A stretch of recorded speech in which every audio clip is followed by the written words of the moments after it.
Do do do do do do do do. And it looks like we are live, and I was just adjusting my glasses there. Perfect. Well, welcome in every floof. Caddie here with you today, feeling rather floof. It is Monday. Welcome to Caddie Chat. I hope a lot of you have been enjoying the off-day Caddie Borderlands streams. I've been having a lot of fun with those myself, and I intend to keep up with having fun with that. Minis that a little bit more. That was just a little too big. And tilt over a little more. There we go. Hello, Wild. Welcome in. Good evening, Foxy.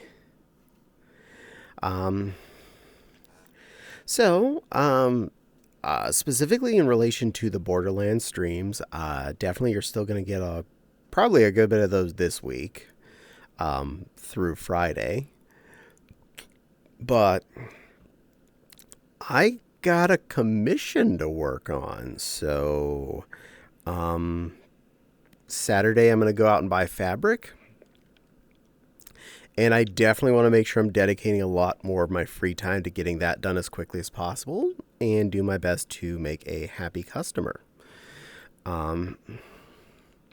It's amazingly not something pink and frilly. I know. What could possibly be a thing someone would ask me to make not pink and frilly?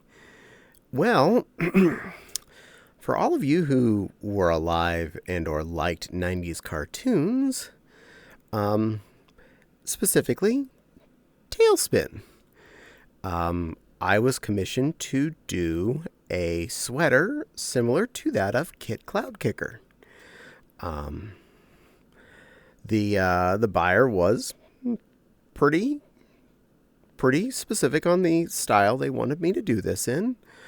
Basic cotton material for the outside with a ribbed cotton for the trim and a fleece lining. So it'll be nice and toasty like a sweater, but nice and smooth looking, unlike a, fleece sweater. And specifically wanting the white undershirt collar to be attached via Velcro. I mean, none of this is hard. They did not balk when I told them how much I was requesting, and that's a really important thing.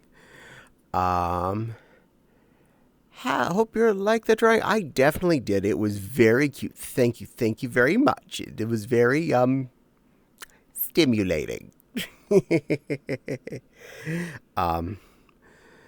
One of the biggest reasons I don't normally do clothing commissions is how people react when I tell them how much something was going to cost. Even if I just start with saying how much materials are going to be, like they asked for a full-length princess dress with lace trim and puffed sleeves and a full petticoat on her. I'll be like, okay, materials are going to be, and I list them something like $150 plus labor. And they're like, what?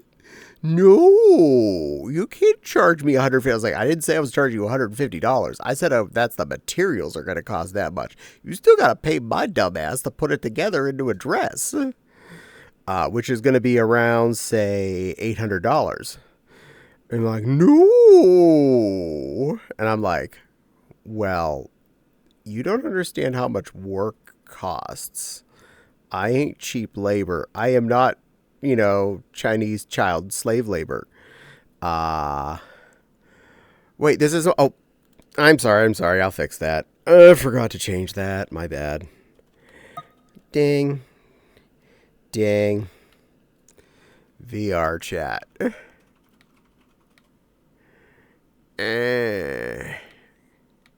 Trying to do typing here in VR. Keyboard. Backspace. VR chat.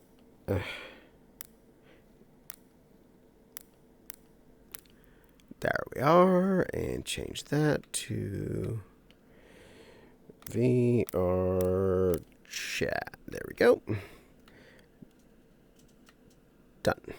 Okay, fixed it. Better. You are perfect and beautiful. Aw, thank you. I appreciate that. So, besides the fact that when I did offer commissions the first time with dresses like 10 years ago, I got a lot of responses like that almost immediately of I told them how much just the materials were, not how much it was going to cost me to spend a month working on their project, let alone the fact they were going to have to pay for shipping as well. I know, I'm such a meanie. I'm doing something nice for them, and I'm going to make them not only pay me anything for my work, but pay for getting it from me to them. Is it okay if you draw you some more? Oh, absolutely. You're more than welcome to draw me as much as you like. For anyone that's curious, if you ever look at my FA page, I specifically list you are more than welcome to draw Caddie or any of my characters in any interesting way possible. The only thing I ever ask is, send me a link to the picture when it's done and credit that I exist if you post it anywhere. That's all I care. I just want to know it's there. That's it. You can use me all you like. I just want to see the art afterwards. Cats, hi Valerie. I might do a Yugo ball next time. Yay! I only ever sat on one of those once. They're kind of neat. I don't have space to add extra chair type products to my house though. Hey Valerie. And I apologize. I think this world is blue dot only. But it was such a pretty farm world. I really wanted to hang out in the fields. Or a balloon. I definitely would do good as a video.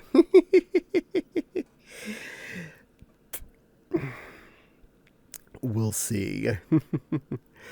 Do you take payment plans? Oh, for making clothing stuffs? Yeah. I mean, in the very least, I want a certain amount down so I can get materials.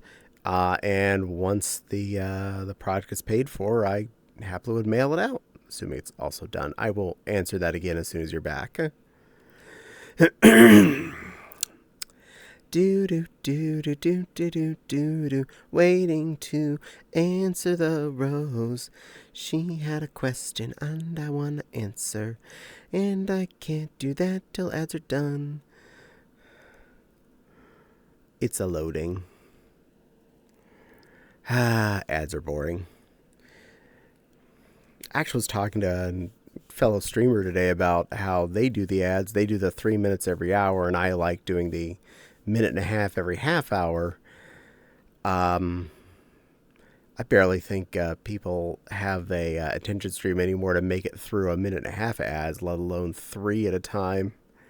Okay, welcome back, Valerie. And Valerie, first, I do apologize. No, this is not a blue. This is a blue dot only world, but it was very pretty. That's why I came here. And yes, Raven, I do happily take payment plans. Hello, Babkin Silver. I would ask for, before I would actually start the process of making said object, I would need to get at least the materials cost. Because I'm not going to like, oh, I want a $500 project. And like $100 is the materials. You give me a 20. I'm not going to actually start your project until I get up to the $100 worth of materials kind of thing. Short answer there. But, you know, as long as you put in enough for the materials to start off, I'll be able to get the materials and get working on it.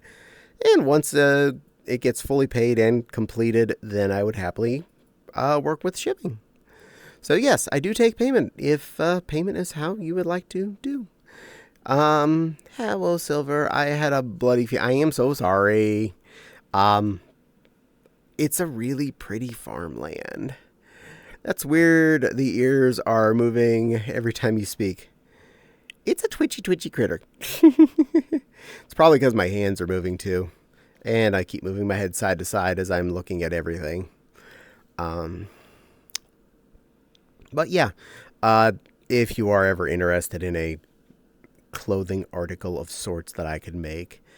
Obviously, if you're serious about doing it, ask me about how much you think it would cost, and I would happily go through and look at least a vague concept of the materials I think I would need and try and get you a good estimate of the number of hours needed to put it together and come up with a cost pre-shipping. But that's for anybody that is actually curious, though, as well. I don't want to give a shipping charge until I know, A, what, country / state / whatever I'm shipping to and about how heavy the object is. Because then I can go, okay, it's about 6 pounds and it's shipping to, I don't know, we'll just say Colorado. And then I'll go, oh, okay, that's going to be doodly-doo from U.S. Postal Service. And then I can tell you it's going to be doodly-doo. And then you pay shipping. That's how that works. Because math. Hey, that's my state. Well, yay. I picked a state at random and it happened to be Valerie's state. Yay. But out of the first few dresses I did make for people, I basically took a $20 bill for labor for working on all my spare time for a month on a dress, and several of the people that I made stuff for complained about it. And I'm like,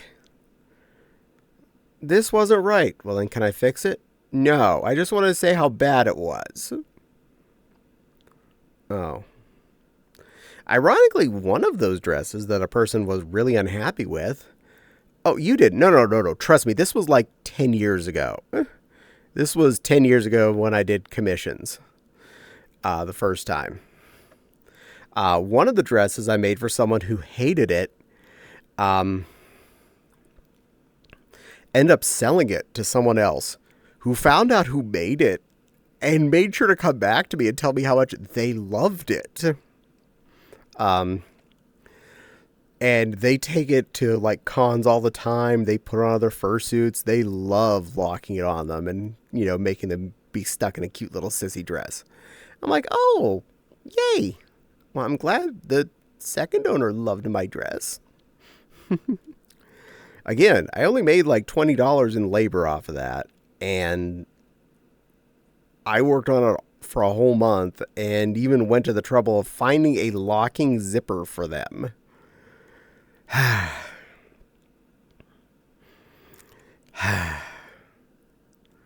Yeah.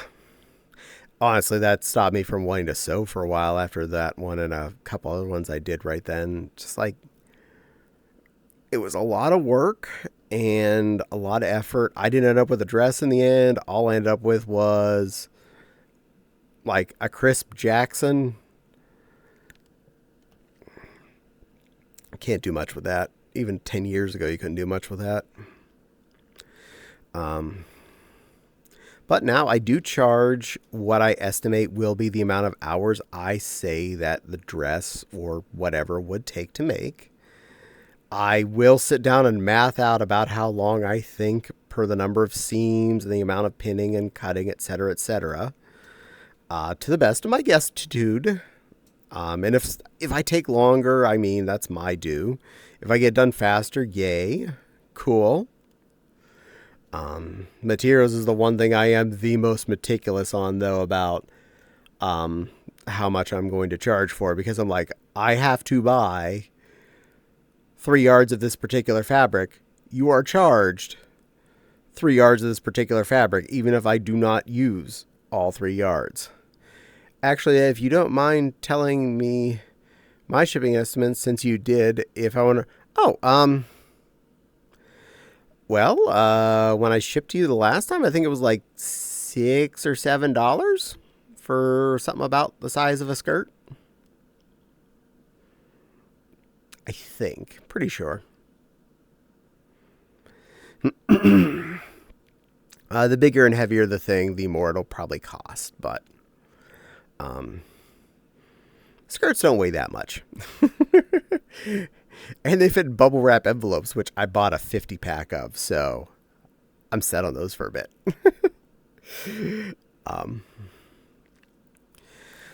I'm looking forward to this project. It may seem funny, but asking me to do this kind of a sweater is not outside my wheelhouse.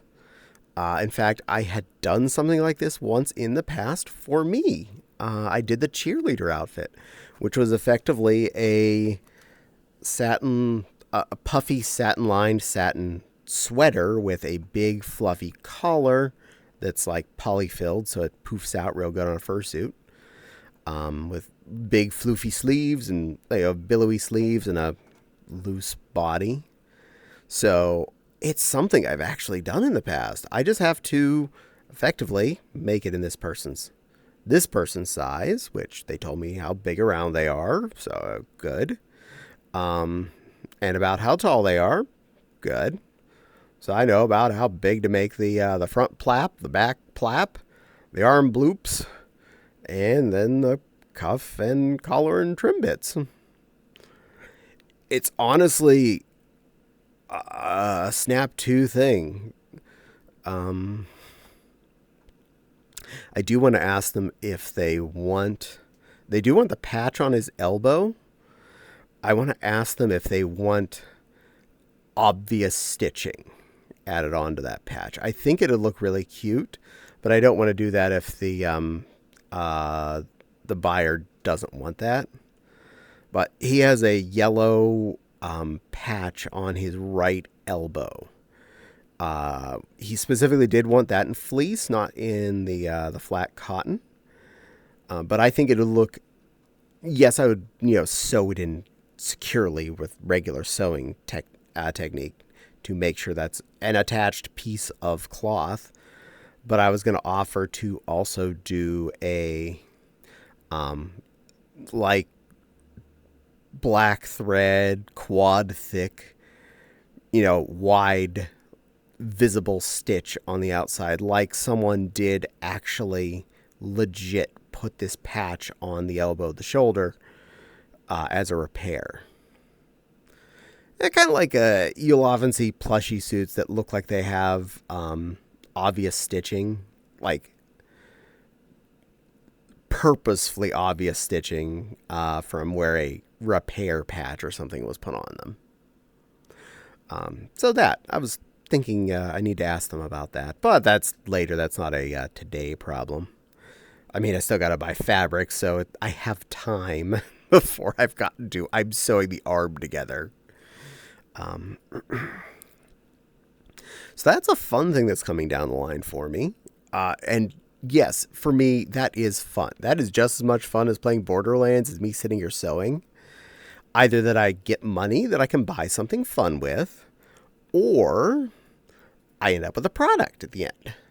And since I hadn't had a product in the end in my head lately, I didn't have anything I wanted to sew. But if someone's actually willing to pay me the amount that it is worthwhile to make a product, hell yeah, I'll actually spend my free time making a product.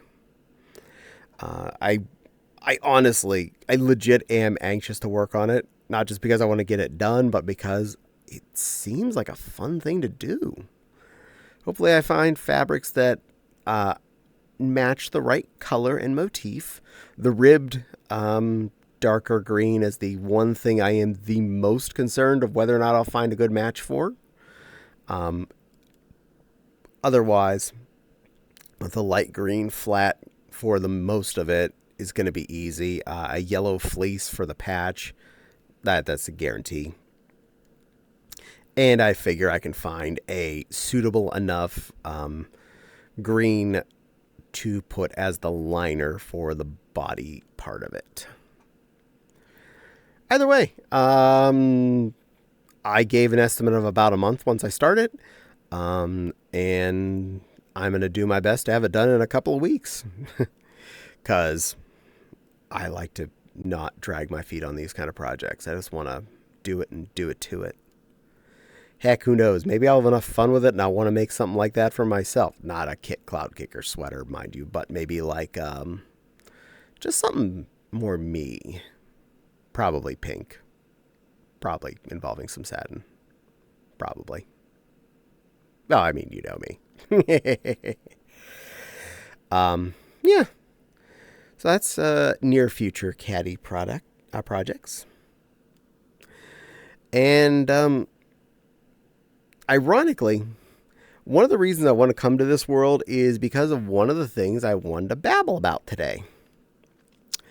Something I learned later in life. I learned more of the details of this story in the last couple of years. This involves myself, my younger cousin Nathan, and my dad, who shares my same actual first name. In fact, my same full name. I'm a third and he's a junior.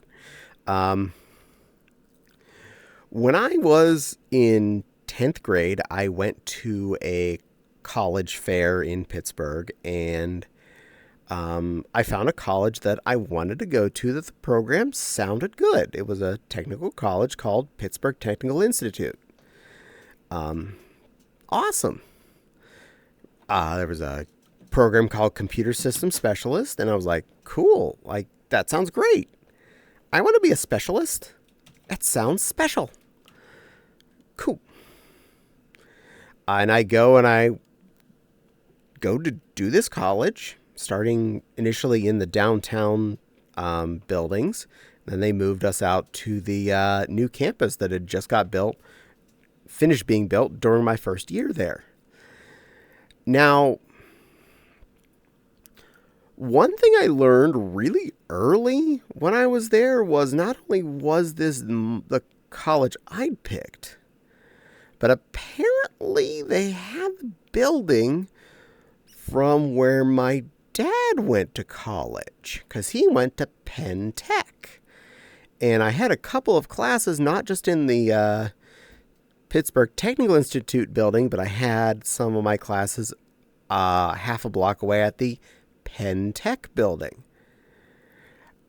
which I then learned was, that's this college's older name, was Penn Tech.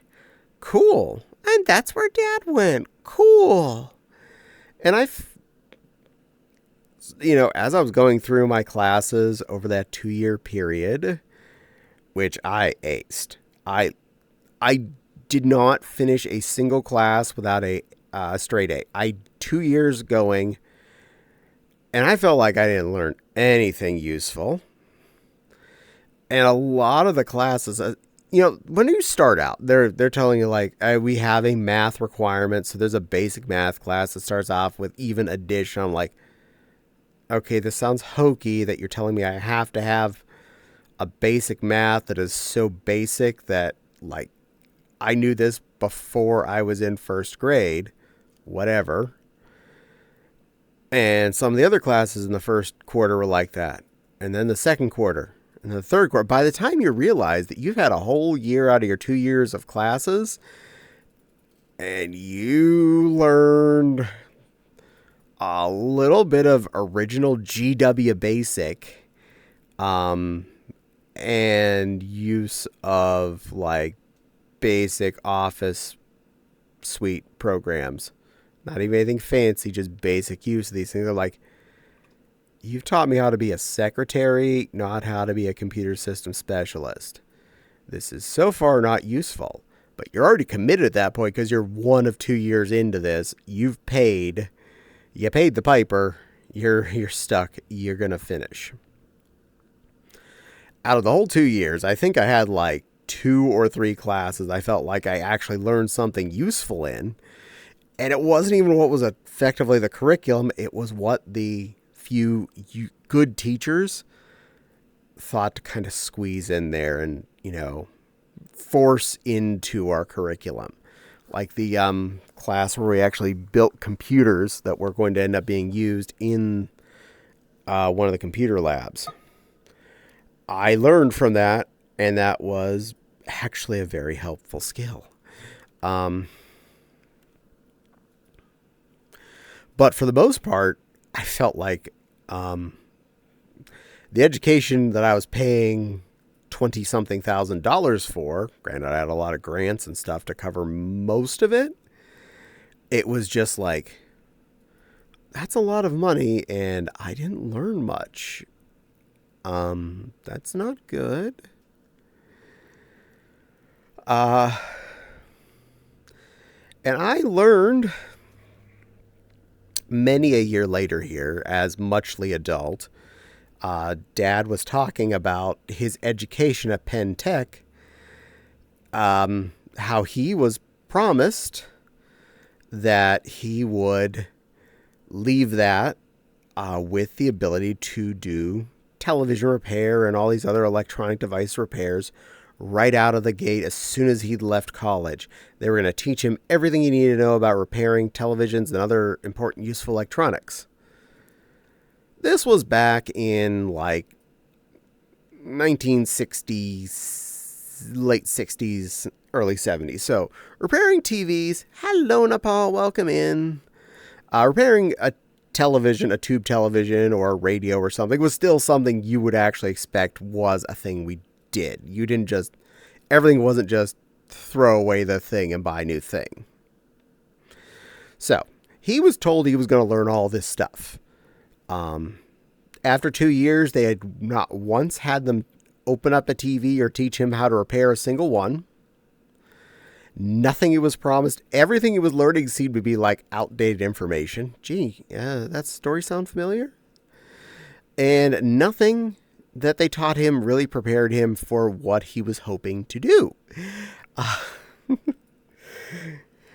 I was like, oh, that story sounds familiar.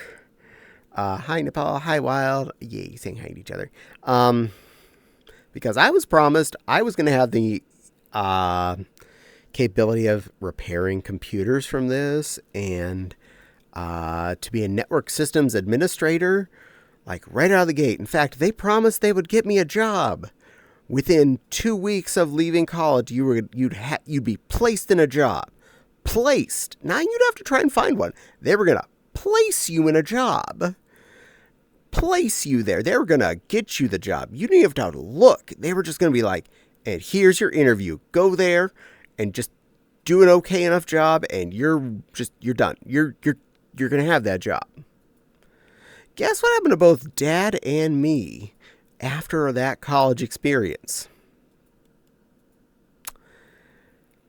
Well, first off, I remember the first thing I got from the job placement lady.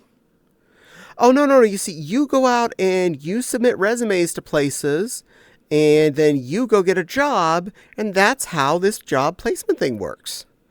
Aren't you supposed to help me find one of these jobs to at least send the resume to? No. What is your point again? Oh, we're here to help you find a job. Well, help? No. And it took them 4 months to find me the first job that I had out of college. I lived in Apollo at the time. They got me a job the other side of Pittsburgh from me. So it was an hour and 20-minute drive each way to be a tape monkey. Nothing directly computer related other than there were computers around me at all times. I was running to find the tape with the number on it and stick it in the drive. For $7 an hour. I was driving an hour and 20 minutes each way. Granted, I only had to work 3/4 days a week because it was a 12-hour night shift. So I wasn't wasting all of the gas. And gas was still a little cheaper then because this was a long time ago. But at the time, $7 an hour was not much above minimum wage. And I was just like, I was happy to have a job. You know that referencing tape drives, you're aging yourself. Oh my God, no. This place is still running tape drives. Hell, that place was still running real tapes for fish jobs. And all of the real drives, I learned later, didn't work. Yeah,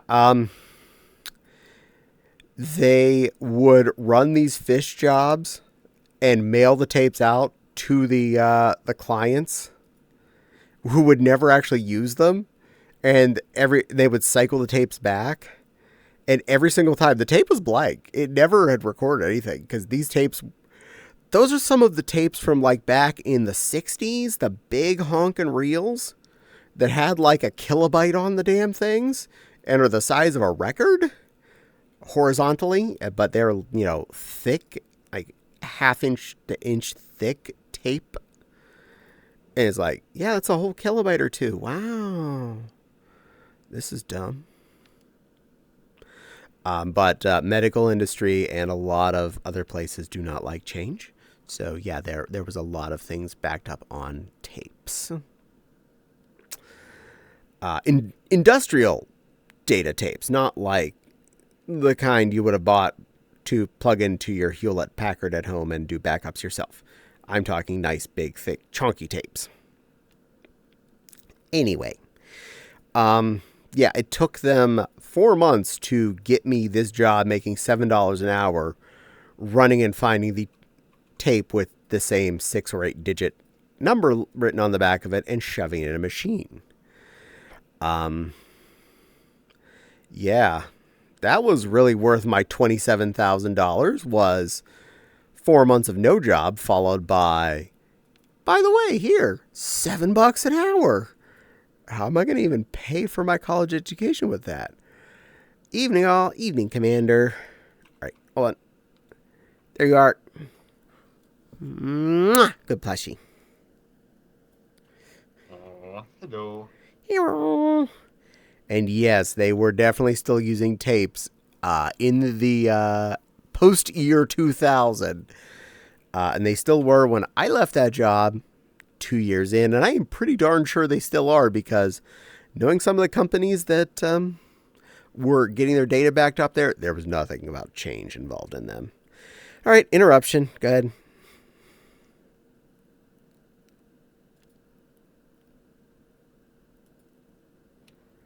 Oh, I see, Silver. I'm a good girl. Thank you very much. There you go, Silver. So my expensive piece of paper got me that job, which I still use tape. Tape is air gapped.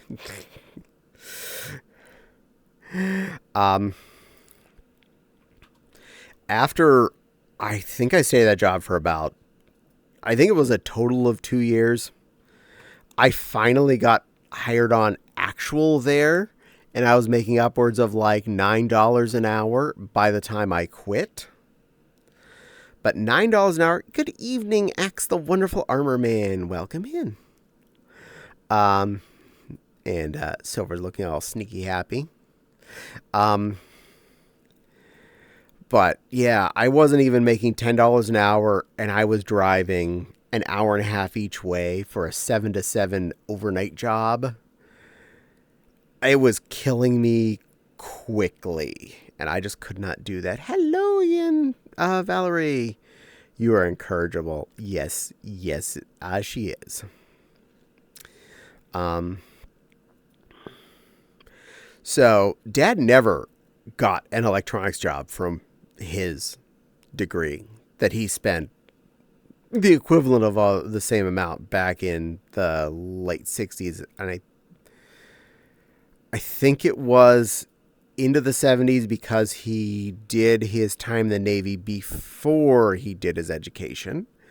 I don't know what that means. I'm a bad kid. Probably right. Idea when I can or do.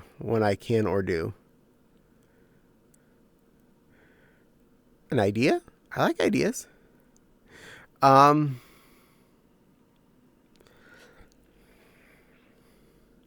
Shark Tale. Oh, well, that's a lovely idea. I like that idea. That sounds like a fun idea. Shark would be a fun butt to make. I could do that.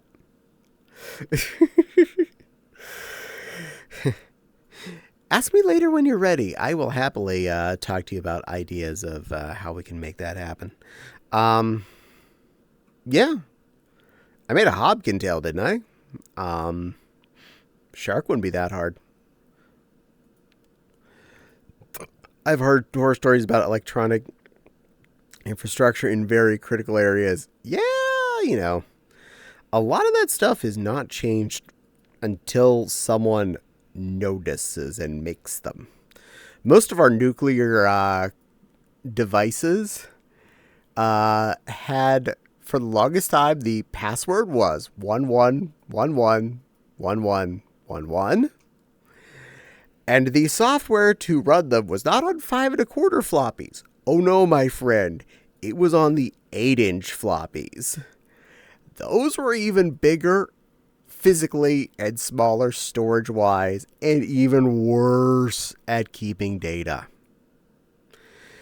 For the record, at that data storage place I worked at, the back end drives where they start you at, if those controllers ever needed to be fixed, they didn't have a floppy drive in building. They'd call a service to come do it, but the floppies were in the door of each of the devices.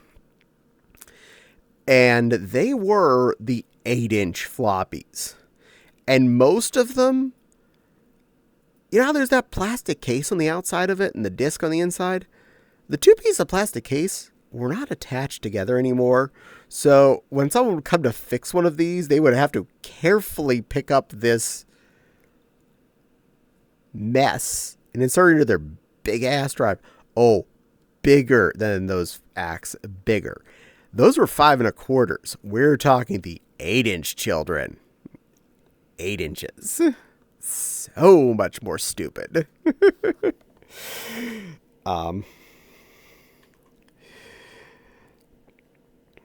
That is the only time I've ever had to work with one of those, and I hope I never do again.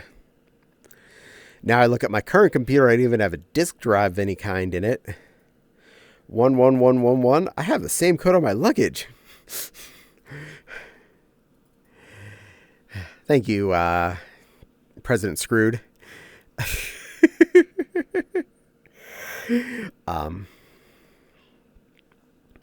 So yeah, so much of the actual what makes things go in this world is based around old technology that people are not willing to change up, which is why so many of the major shipping companies, I am not going to, break HIPAA by saying who all we had there, but we definitely had several health insurance companies and several truck shipping companies that got backed up in that building that were all using like these 120 megabyte tape cartridges for the most part. Muchly on exterior loader drives, meaning they were fed tapes by like a 5-tape feeder for blanks. And it would come up on the screen and one of us had to run to the library and find the tape they wanted and insert it in for reads. Most of them had moved to silos at least, which is basically the same thing except the majority of the library stays inside the device and it automatically moves it into drives. But you do occasionally have to put a tape in manually because there is only so many slots in there and they want to have hundreds of thousands of tapes of pointless amounts of backups and duplicates and duplicates of duplicates. Overly redundant. I want to talk old tech, airline booking systems. Oh my God, yes.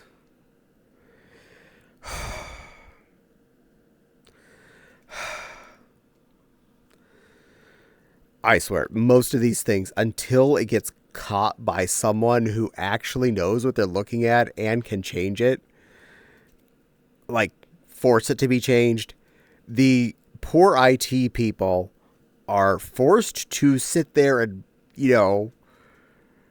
use dental floss and bubble gum to fix these machines that they don't make parts for anymore. Paper tape, baby. Yeah. And or sit there having to TTY3A Brother bought home a set of old laser discs, the gigantic record-sized ones from a decommissioned server. Oh my! I have one movie on Laserdisc, but my Laserdisc player got lent to somebody and never got it back. So I have Superman 1 on Laserdisc up on a shelf. It takes 4 sides to watch one movie. But the quality was actually pretty good. So there's that. That came out technically before VHS. But did not have record capability, so was not as popular. I've still got about 400 LDs. Nice. Not a bad quality, but Blu-rays is actually better. So, and then there's 4K. So I'm not going to complain about anyone watching stuff on Laserdisc.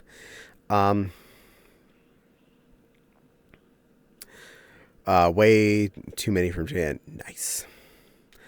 But really, as someone who has worked in a few locations where we are forced by the people above us who don't understand why things are things, that we are required to maintain pieces of garbage that they can replace for probably half the price they're paying to maintain them for a single year. It's just a thing. And or straight up didn't work. Like the reel-to-reel tape drives at that location that we had to run these dumbass jobs on these big vacuum-powered tapes. Just to find out not long before I'd left from the tape ladies, oh, those rarely worked. We're just sending them out. They're never checking them. I'm like, what's the point? And they're like, we just do what we're told. And I was like, sounds like a plan to me. Oh, that was so dumb. Even at the company that I have worked at for 18 years, there are pieces of equipment in different states that I know of still serving internet that they haven't made for like 20 years, and they haven't even made parts for them for like 10 years. So when one of these devices breaks, like a card or something goes down on it, the only way they can fix it is they have to cannibalize one somewhere else that has empty ports and take parts from that one and send it to where the one that's got a broken bit is and replace it. Now, these are some of the devices that can't even do like 5 megabit DSL, okay? Most of them, that is their cap, was 5. The ones I'm talking about. And they're spending all this time and energy maintaining them, while we're replacing other areas that were better serviced with gigabit or better fiber service. And I'm thinking, could we at least, for the sake of this is a pain in the ass and make people angry when they break constantly, replace the things that are 20 years old and shouldn't still be in service anyway? Microsoft gets mad at you if your computer doesn't have some needed specific chip in it so that you can upgrade to Windows 11. And they will not let your computer run Windows 11 because it doesn't have this one chip in it that they think is critical. Even though that computer is perfectly serviceable to do what the home user wants to do with it and probably could last another decade. My mother could easily live on the computer I just downsized out of my gaming rig space for years and years. But it can't get Windows 11 on it because it doesn't have the whatever it is thing on it that makes it count. So I just make it my file server, and I don't trust it to be on the internet as much. So that's why it's safe. It's off the internet. It's on the network, off the internet. It can still move files around. It can still hold things. As long as that thing works, it's file server. And if it ever dies, I'll probably just actually build a cheap replacement for it. Because, I could just purchase a old Optiplex or whatever that still passes Windows 11 and slap it into a case and throw all the hard drives in it. Ta-da. I mean, most of it's USB storage anyway, so as long as I had USB ports, again, ta-da.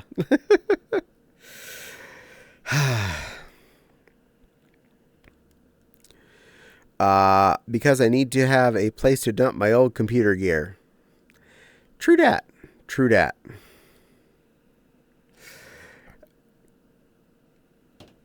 I am not a big fan of just e-wasting computers when they are still useful. Though I am definitely okay with e-wasting them when they become unuseful. If a computer can no longer serve a viable purpose and it is not repairable, I accept that it is, permitted to expire. But if a computer is still viable, and to be honest, most any computer built, say after about 2005 or so, is probably still a viable mom computer, if you get me. It can play solitaire. It can check email. It can even do a web video conference with you and stuff if she has a webcam and can understand that. I mean, it can be more capable than her. That's already more capable than my mom. She knows how to check email. She knows how to play solitaire of several kinds. And she's happy. Half my job is trying to convince my upper management that the 20-year-old AV gear needs to be replaced. Gets frustrating. Yep. Or when you're working with the software that they stopped sending patch updates for, and the company that made it's, already gone out of business, and you're needing to use this on a day-to-day basis, and your license is somehow expiring even though the company doesn't exist anymore, and ... Yeah. Corporations don't understand spend money where it's needed and not spend money where it's not needed. The number of times our note-taking software was changed over the years, and every time they tell us this is the most amazing note-taking software ever, this is the most bestest billing software ever, and we're never going to get a new one, I'm like, cool, so we're going to have this, 3 years? No, forever. Yeah, 3 years? Stop being negative. I said, not being negative, I'm being realistic. I get to use this for at least 3 years before you make me change again? No, this is forever. You're cute. I need to step away and make dinner. Enjoy making dinner, my little fluff. I love hearing about the shenanigans my brothers and coworker get up to when they have to fix some of the outdated tech at my college they work for. The Indiana Jones skit they pulled still makes me laugh. Nice. I am glad they at least have fun with it. You mean the piece of software that is written for Windows XP and the server component is running Windows Server 2012 and hasn't had an update since 2018 because we refused to go to the newer version? Yeah, about that. Yeah, that. Hell, a lot of our special tools we have at work that are software-based ones, that were written by agents in the company who aren't there anymore all lived on a Mac Mini on someone's desk in the office. Not kidding. A lot of our more interesting tools for the longest time just lived on a little Mac Mini sitting on this one agent's desk plugged into a network cable in the office. And yeah, even that they refused to help us with that. Ooh, at least you have a source. Yeah, unfortunately, when programs broke and that person was no longer there, well, can't fix that. Can't remember what Valve game only worked as long as it had a GIF of a pineapple. GIF of a pineapple. Wow. Nice.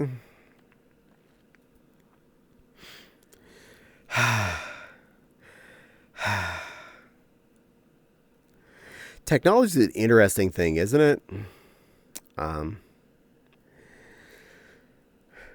Now, I currently run on a very modern computer in my game rig here. I am rather proud of our rebuilds that we did this last year, and I hope it lasts me the 5+ years that I expect the main portion of my work to last. This includes the motherboard, the CPU, and well, basically the primary hard drives and stuff. Do I hope to upgrade the RAM? Absolutely. Do I want to get a better video card than the 3080 that's in there? That's part of 2025's hopeful goal, but not a promise. If prices don't balance out pretty well after, mid-spring, late spring, or whatnot, I'll probably just end up waiting until next year. You've doomed yourself now. Oh, that it's not going to last? Yeah, I know, because I said it was gonna. To be fair, we did have to do that repair within the last couple weeks of the CPU coolers. But after that, I think that was a very smart, stable move. And our hardware looks pretty good. My goal is to synchronize to the beat. Unce, unce, unce. Synchronize to the beat. Sync, sync, sync. Synchronize the beat. That's a good plan there. That's a good plan. I was going to say, is that still running? Absolutely. Actually, it's running really good. Our CPUs are nice and chill. We both actually experienced a much more stable existence. I don't think Fopsy had a single Unity crash since the upgrade. One GIMP crash, but it wasn't CPU heat related. It was just software being software. Yay, awesome, yay. And the fans on it, they're not Noctuas, but they are super quiet. So really happy about that. So the two 120s that are cooling our CPUs are pretty hush-hush. I'm obsessed with Satin and your content. I want to do a drawing where you lose control. Aw, well, you're welcome to. I don't mind. And don't worry, there will be plenty of Satin videos to come. I have plenty of ideas in my head and things I want to wear. And there's only just so many days of the week where I can record videos. That's all. Yay. I know the bug about upgrading the PC till it has reached that wallet waving the white flag state. Exactly.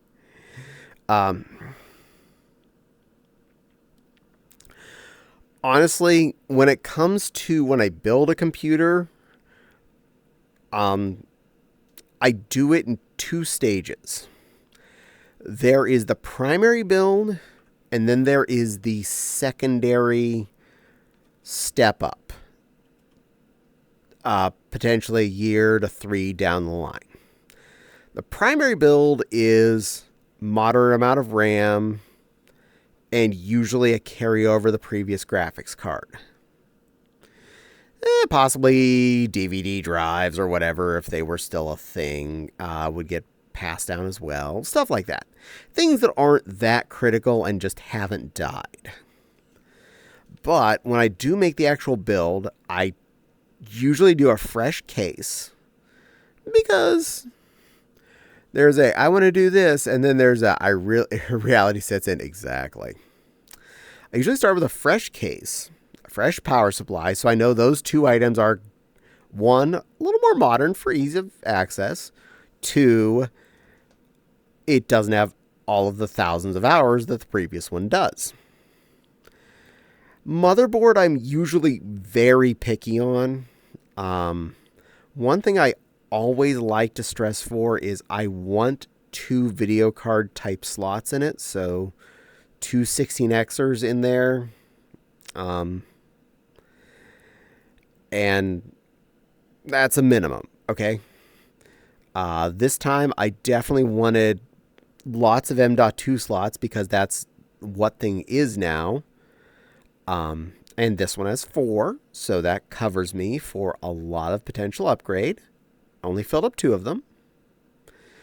I wanted the best processor that I could afford at the time, so that it'll hopefully last, logically, not just will physically last, for 5 to 6 years. And that's why we went with the i9s from the 14th gen when I bought them. And the motherboard handles up to 120 gigs of RAM. I only bought 64. I have space to upgrade that in the midway jump up. Say that 1 to 3 years in, when I go to put a new graphics card in, or possibly 1 to 3 years also, I put in the other 64 gigs of RAM. I don't need either of these things. I want either of these things. I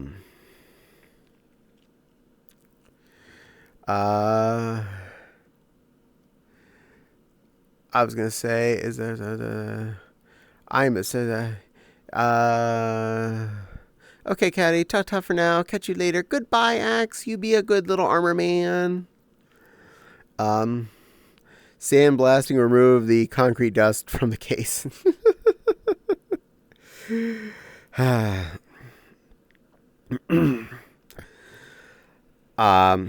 But I do take good care of my computer. And I'm very particular about how well I do make sure it's dusted, cable managed, and all that fun jazz, and looks decent. I'm not obsessed with everything must be RGB, because I knew what color I wanted my top fans to be on my case. I just bought that color of fan because they were $15 per fan instead of $30 per fan. So they're already pink. I'm done. It's not like I'm going to change the color of my computer. It's going to be pink. And then I just set my addressable RGB to a similar pink, and I'm happy. That covers my RAM, my CPU, my motherboard highlights thing, and whatever else is in the addressable.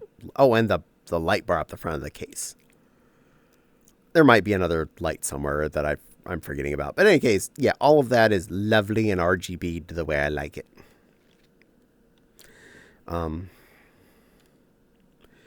Shade Wolf, hello. Hey ho, Harry. Ha. Hey, how's your night going? So it is going just lovely tonight. It is a good night.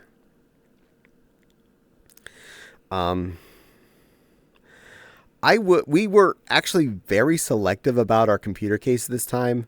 First off, because we did get full ATX motherboards as opposed to mini ATX or micro ATX. We definitely needed something that had the height to cover our full motherboard, which we did fine. But I wanted to make sure we had... I'm good. I am glad. I wanted to make sure we had space for the current biggest graphics cards and anything that might be a little bigger to come. Sorry for missing most of your YouTube video. Oh, There's no missing. You can feel free to go back. There are 1,200-ish videos there. You can watch them to your heart's content. They do not go away. I ain't deleting any of that stuff.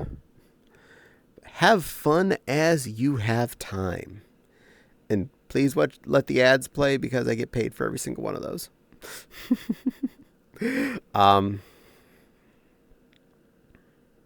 But I want to make sure I had space for, say, the biggest models of 4090s, which definitely does have space for that in this case, and large tower coolers, which fortunately it did, and we were made use of in the last couple of weeks.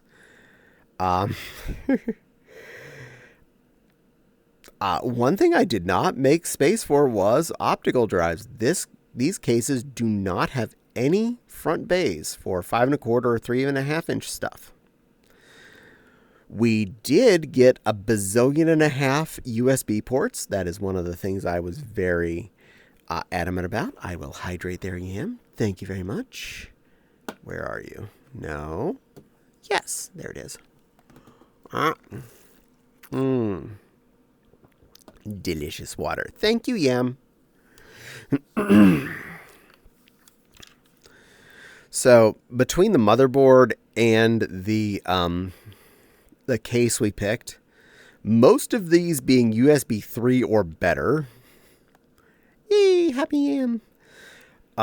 We have Hugging Cat. Yay, hugs you right back. I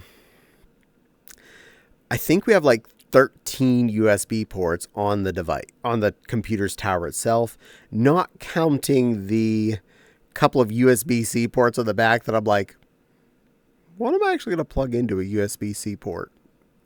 I don't have anything to put in there yet. Maybe later.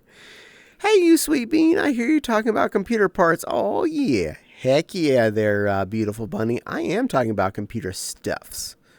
I'm babbling pretty hard about them, too.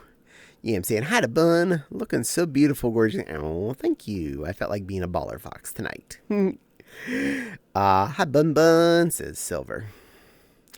Now, on our last computers that we replaced these ones with, hey, Yam, how are you doing, sweetheart? You're so cute talking to each other. Not only did I have to have a 7-port USB hub plugged in, I had another 3-port USB hub plugged in, and I was thinking about I needed another one and another one just to make sure everything was plugged in using both my front side USBs on the old case. Better, you doing well, bud?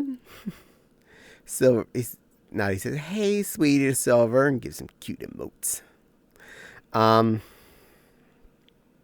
Now, when we change over to these cases, these computers, I went to plug in everything. First off, I moved all the USB hard drives over to the file server in the living room, which is the old computer anyway. So that was a few ports that got freed up. And I was like, okay, let's see. Plugging everything in, plugging everything in, plugging everything in. I'm like, I didn't even get to my top ports. I still had free ports on the back of this thing. I'm like, wait a minute. Everything's plugged in. All of the Vive tracker bases are all plugged in. I'm not supposed to have that many space. Oh, the old case only had 6 on the back. This one has 10 on the back plus 3 on the top. Good God. Hi, Maggie. Which motherboard did I get? Oh, that I can look up.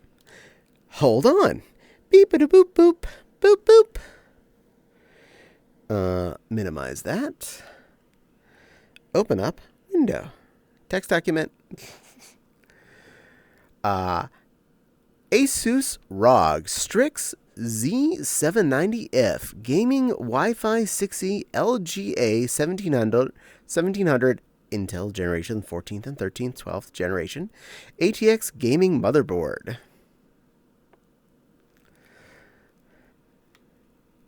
I made myself a text document with that information because I'm a dork. Not that. That. Thank you. Okay, windows are back where they want them. Cute form. Aw, thank you. I felt like being a Bali tonight. Baller Fox, a fun little fluff.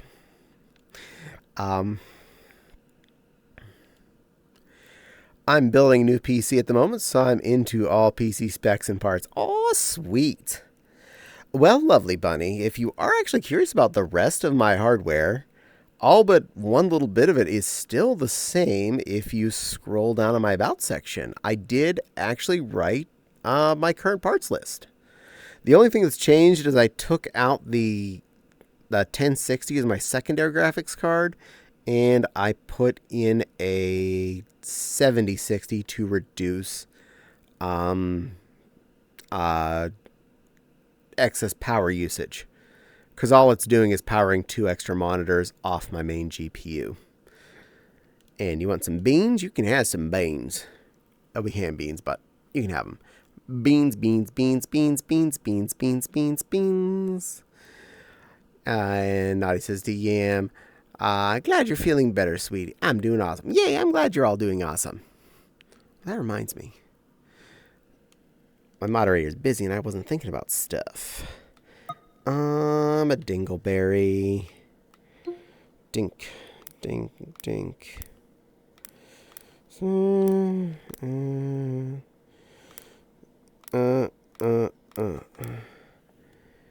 That.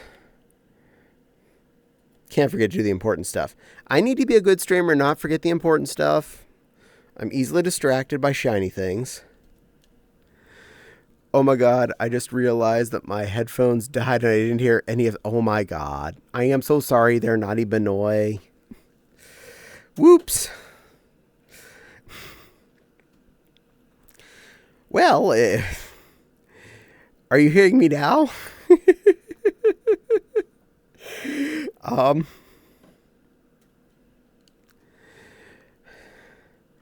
I still have it up on my screen, so not your fault. I do. Yay! If you actually want to, I did say it, but I'll say it again. The Asus ROG Strix Z790F Gaming Wi-Fi 6E LGA 1700 Intel 14th, 13th, and 12th Gen ATX gaming motherboard.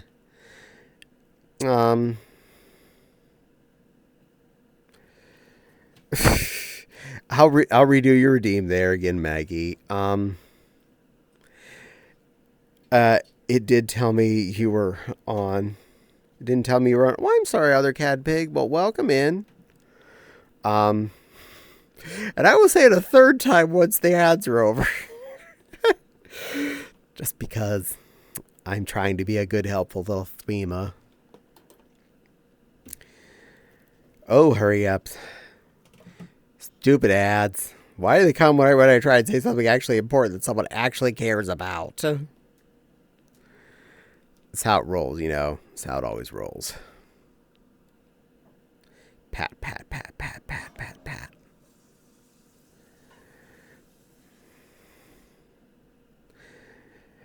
Very nice board. I love those USBs. Thank you. Sorry to make a...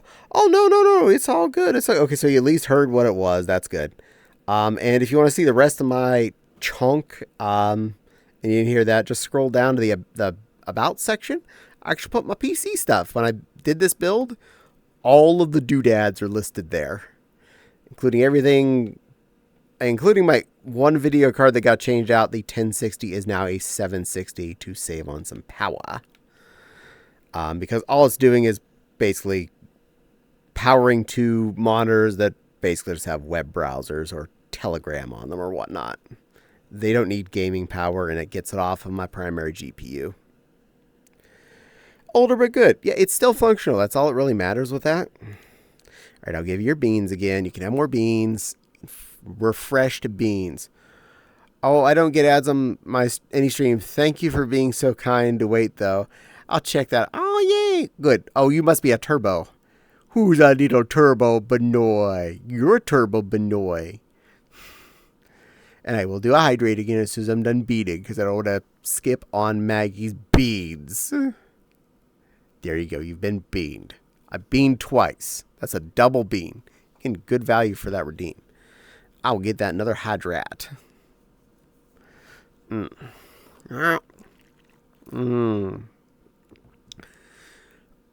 I has tail?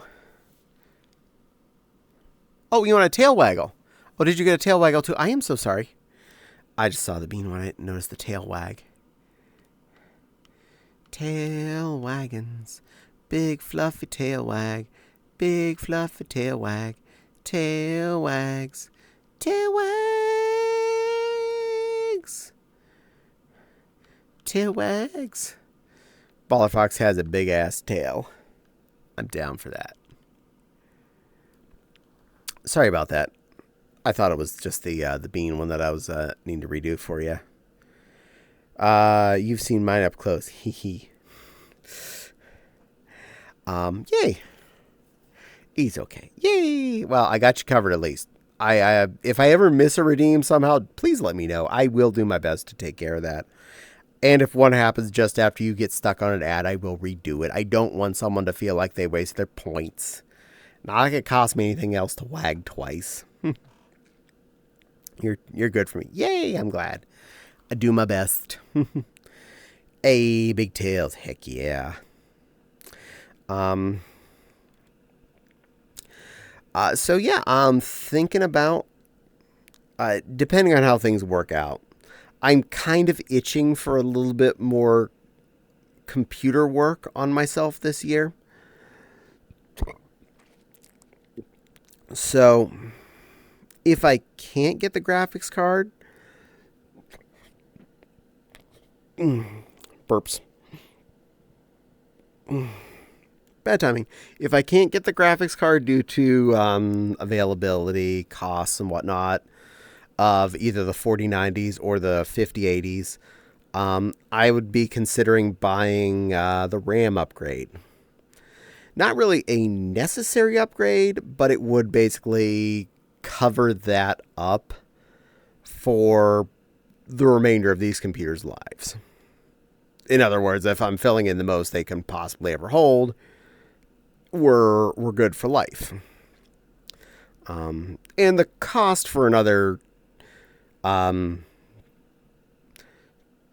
32 gig sticks of RAM is not that bad, even with RGB on them. I would happily do that little investment just to know I didn't have to do that particular upgrade again on these computers. I'm still happy with my 3080, but yeah, video cards are a pain these days. They are. I love my 3080. I hate the fact that it's only 10 gigs of VRAM. No, I don't want to spend $2,000 plus on a 5090 if I somehow could find one at the MSRP. If anything, I'd be happy with a 5080, which costs as much as what I did pay for my 3080 when I bought it, which was about $1,000. I don't even have like the top end card. I spent $1,000 on that brick. I tried to get a 5090, but it's almost impossible to get one right now. I broke down and got a 4070 Ti Super because it's the best I could find it. Yeah, the 70 Ti Super is, I think, a little better than the 3080. So you're doing fine, honestly. For everything I do, the 3080 is covering, but I would really, really love more VRAM. 1100 for mine. It's a Strix. Nice.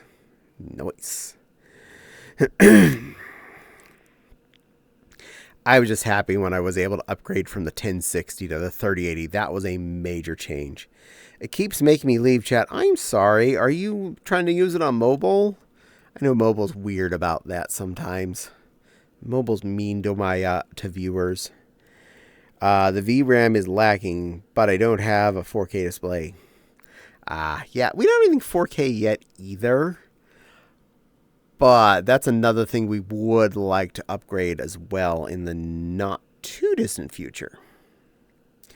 Monitors have not been changed for a while. You want more beans? You can get more beans. Yes, mobile does suck for chatting. I'll give some beans while I keep talking. Beans. Now, both of us have the same basic monitor setup. A little different on some of the brands and ages, but we both have two 27-inch monitors and one 23. What I would really like to do is upgrade our primary gaming monitor each to something a little bit better. Probably like an extra wide screen situation. And that would also then mean that one of the 23 goes away and it turns into a second 27. So we'll have like a primary kid that for the actual gaming, and two really big wings for our web browsers and whatnot. That should be enough beans. I have beans sufficiently. I think I want to get a 1440p HD R1 noise. Beans, ultra wides, cool. Yeah, not necessarily like something giant, like a full double monitor size one, but something like big, something stupid. A buffet of beans. It is full of bean. Make sure you take your Beano afterwards to avoid any gas problems. Oh, you want a larger curved one? Possibly. Honestly, I'm not overly specific on that. More along the lines of, that's on the thinking about. I really want to shop around before I pick it up. You can find some pre-builts that are almost better than buying the card itself. The one I got is about 1K by itself, but I bought the whole nice computer that was 2K. We'll repurpose the rest from other PC. Doing a dual setup. Nice. Smart Benoy. Smart. Because what we did was instead of, hi Silver, what we did was we took our two old gaming rigs, which were the same thing, put all of the parts together into one mammoth, and that turned into the file server in the living room. Which takes a lot of workload off of my desktop, and then turns that into a computer I can do the YouTube video recordings from more effectively, and potentially a backup VR location. So we can have someone VRing in the living room instead of VRing here in the computer room. I think when I built in 2021, it was about 3K for my build. That's about right if you got everything in there. Good plan for the file server and general use. Exactly. Not something we use on a day-to-day basis like we sit at it. But it definitely does take effort off my main computer. You're lagging? I'm sorry. I don't keep my gaming computer on 24/7 anymore. And since I work 8 hours a day, plus I sleep 8 hours at night, that means it's off most days 16 hours at a time. Not constantly running its lifespan out, not constantly drawing all of that power. I'm stuttering, I'm sorry for the stutters. Tell your internets to be nicer. I can tell you it shouldn't be my my upstream. We have 1 gig up. We got the bandwidth, baby. And most streamers I know don't have even 100 up, let alone a gig up. And they don't tend to stutter for me. So, yeah. I don't think I can watch your stream. I'm sorry. I've had a laptop I use for travel, hospital, thankfully not needed. And from the bed I use when I'm just mucking about. I do too. I call my laptop usually the bedroom computer. Good night, other cad pig. Rest well. I'm sorry that mobile is not playing nice to let you enjoy the stream at a reasonable frame rate.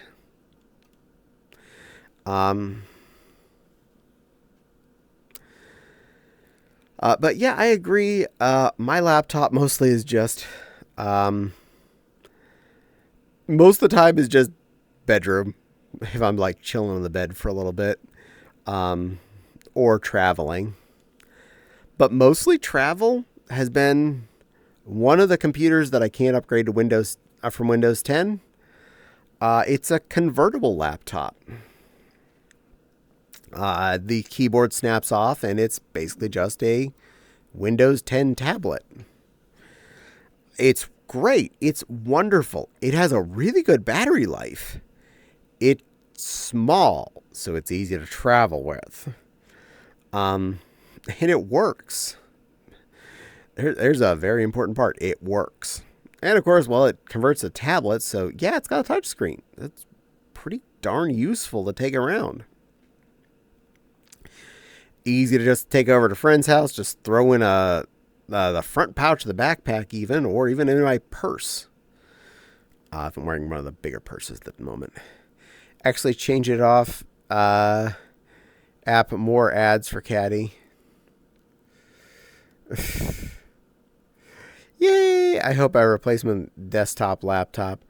I hope you can get a nice replacement at the point when you need it there, Maggie. I wouldn't mind a gaming laptop as a secondary piece of equipment in my life. But that's an expensive thing to be a some of the times toy. We don't really go a lot of distance, and I don't tend to, when I go somewhere, I'm not usually going there to play on my computer. All of B is really useful for sitting in the living room playing games on as opposed to sitting in the computer room. At which point, why am I sitting in the other room playing games? I could be sitting here on the better equipment.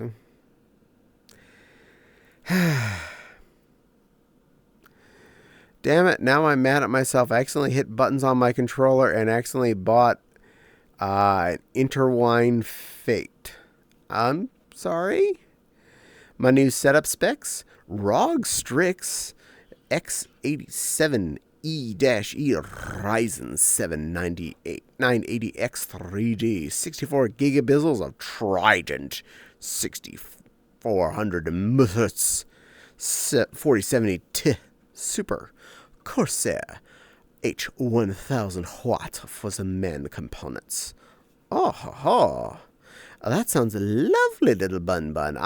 That sounds like you're going to have a good time. You are going to be gaming bun. It's gaming laptop, but yeah, I was in and out of the hospital. This is fair. I mean, if you're not going to be at your desk, it makes more sense. I have enough friends that buy a gaming laptop and stick it on their desk and rig it up to a keyboard and a monitor. And I'm like, why? And they never take it anywhere. It's a gaming laptop used as a computer tower. You could have gotten more go out of that for the same dollar. And instead, no. Now, if you're going places and or you're using it as a laptop, that makes a difference. Maggie says to Noddy, make sure you set the speed in the BIOS for the RAMs. Why not buy the gaming tower for less? Exactly. Noddy says, oh, definitely. There will be a lot I need to adjust. You really do.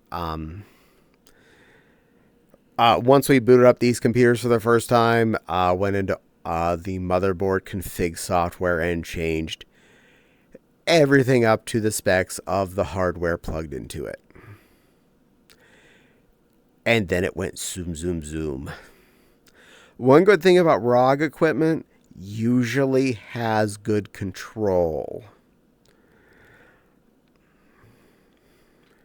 Maggie says, shorks for fun. Shork. Cute.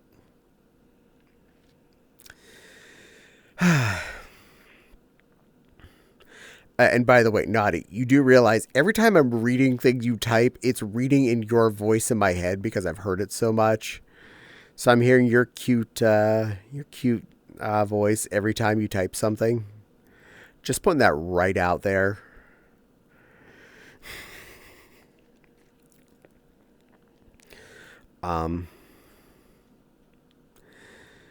Now, I do still have need for some physical media. Blaha needed in everyone's home. We don't want a Blaha. I do the same. Aw, really? Oh, that's so cute. Oh, thank you, Naughty. You made my day. um, we have a nicer stereo for the car. We've had it since before we got this car. It's sitting in the box, in the garage, waiting to be installed. Cute and stuff. Cute stuff is cute, Arrow. I'm a teacup, Foxy, Silver. I'm a little teacup, Foxy. I'm going to sit on your desk in a little teacup and pop up and surprise you and say, hello, little Silver Babkin. I'm a teacup, Foxy, here to entertain you and make you smile today. I am a teacup, Foxy. There. Done. Yee.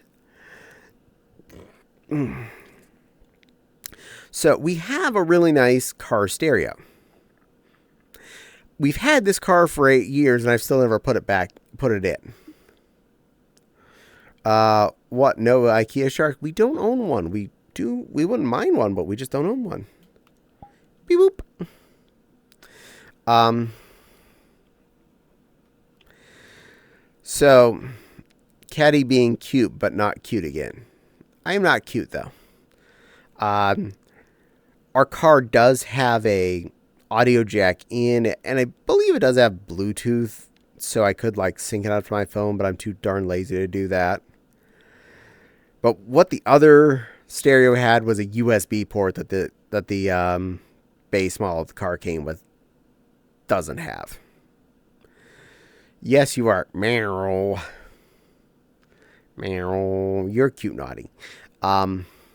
So to put music in the car, other than plugging in an MP3 player with the aux jack for longer trips, we need to make an MP3 CD. To do that, I do need a media burning drive. Fortunately, the file server in the living room still has, and I kid you not, a Blu-ray burner. Not just a Blu-ray reader that can burn up to a DVD level. No, this is actually a Blu-ray burner that I got at some point when I replaced it. Ah, yes. Also, I thought about buying one. I've never burned a Blu-ray. Ever. I have a drive. I never even bought media for it. But that probably won't even get used for that anytime soon. What will probably get used is the spare part that's sitting in the cabinet above my computer in the computer desk. When my parents were having trouble with their disk drive in their computer, the drawer wasn't coming out all the way. My stopgap to fix it till I got to visit them to replace the drive physically was I had one shipped to them that was a USB DVD burner powered by USB. So all they had to do was plug it into a USB port. Guess what they couldn't figure out? Ever. Also, I found out after I got there, Mom's like, no, I don't care. Just push it in a little bit sometimes or pull it out a little bit when it doesn't go in and out. Otherwise, it works fine. I'm like, I have the replacement drive. No, it's okay. I'm fine. I'm like, well, I guess I have a spare drive to take home. And the toy I kind of wanted for myself anyway, which was a external USB-powered DVD burner. Which is now our only in our gaming room media drive that we would have ready for plugging these into these to, burn CDs for the car. How to plug it in? Yeah, they just couldn't figure out how to use it. Long story, not technical people. Also, there you are. It's my lovely little Fopsy. Mwah. Hello, pretty girl. How are you, cutie pie? Good girl. Mwah. Pretty little lady. Meow. Squee. That is Fopsy and the new avatar she's been working with. She got the base for, I think it was $10, and then she spent like a day and a half doing stuff to it. Such a creative little critter. And no Unity crashes? There were a couple. Oh, there were? I'm sorry. As long as it's mostly behaving, we're happy. Certain amount you can't blame on the hardware, or certain amount you still have to blame on the software.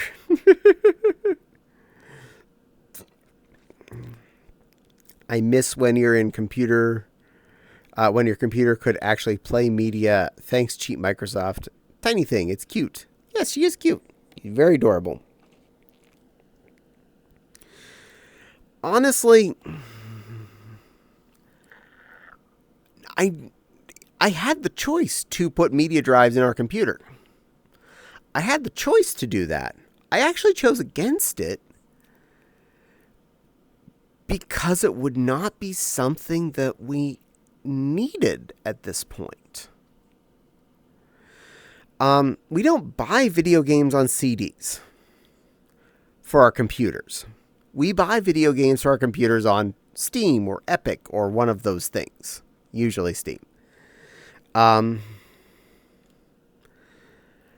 do own a bunch of CD-based video games, but if I ever wanted to play them again, I just plug this thing into one of the USB ports on the top of my case, and boom, I can play one of those CD-based games, assuming they still work with this version of Windows somehow. Still mad at you, MechWarrior 3. I need to figure out how to make you work.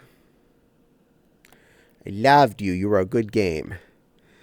Better to spend it on the larger hard drive. Hell yeah. I mean, that's one of the things we did that when I was building these computers, Sans graphics cards, they were about $1,800 a piece. One of the last things I added extra was a second M.2 hard drive. I got stuck on train level. Oh, I've never finished MechWarrior 3. Oh, it was such a fun game. I loved that one. I love the controls on that one. Our primary hard drive is a Gen 4 4 terabyte NVMe drive, which is in the primary slot, which is the only slot that does Gen 4 speeds. The other one's Gen 3. I don't care. It's still stupid fast when it comes to data rates. I enjoyed it till then. Nice. But I still had a little budget, and I want to make sure we had a little bit extra pre-future proofing. So I was able to squeeze out the cost of a additional 2 terabyte drive. Not as fast as the primary one. It was only Gen 3. Still a valid brand name. I think our primary one's Crucial, and this one is like, the second one's PNY. Still good, still not bad brand, but not like, dear God, I could trust with my life brand on a chip-based storage. Salivating on that drive. Nice. So we have a 4 terabyte primary drive and a 2 terabyte secondary drive. I've had enough people say, Armageddon, you should put the 2 on as your primary and the 4 on as a secondary. I'm like, yeah, well, the 4 is a faster rate. I'm not storing data on that. I have that to have things run faster. So Windows is obviously on there. And any of my games are running off of that drive. If that drive ever goes bad, what would I have lost? Not my important data. All I'm losing at that moment is my installed data, of which I have a USB stick to reinstall Windows. Easy peasy lemon squeezy. I actually keep one of those set up so I can easily reinstall Windows 11 if I need to. And then just go on Steam and re-download my games at 1 gigabit per second. Several of which will actually network restore download off of my other computer in the other room and not even use the internet. Because I actually left them installed on what is now the file server because who cares? It's not hurting anything. I did put a 2 terabyte in my PS5. Nice. Was my birthday gift last year. Aww. I need to be better about that. Typing full stuff. And yes, having emergency USB for Windows is smart. It is. Granted, we have enough computers in this house. I could go download it and set that up again at a given time. But yes, I keep one handy. I also have a Windows 10 one sitting somewhere. But yeah, got that 2 terabytes just for storage where I keep my art and stuff. And of course, everything is the rule with any spinning disks, which are relegated to the file server. If a file is actually important, you save it to at least 2 locations. So either a copy is also set on this computer or another one in the house, and somewhere on a spinning disk on the file server, or it's on 2 spinning disks on the file server, different ones, not the same one, not just a different file share of the same drive,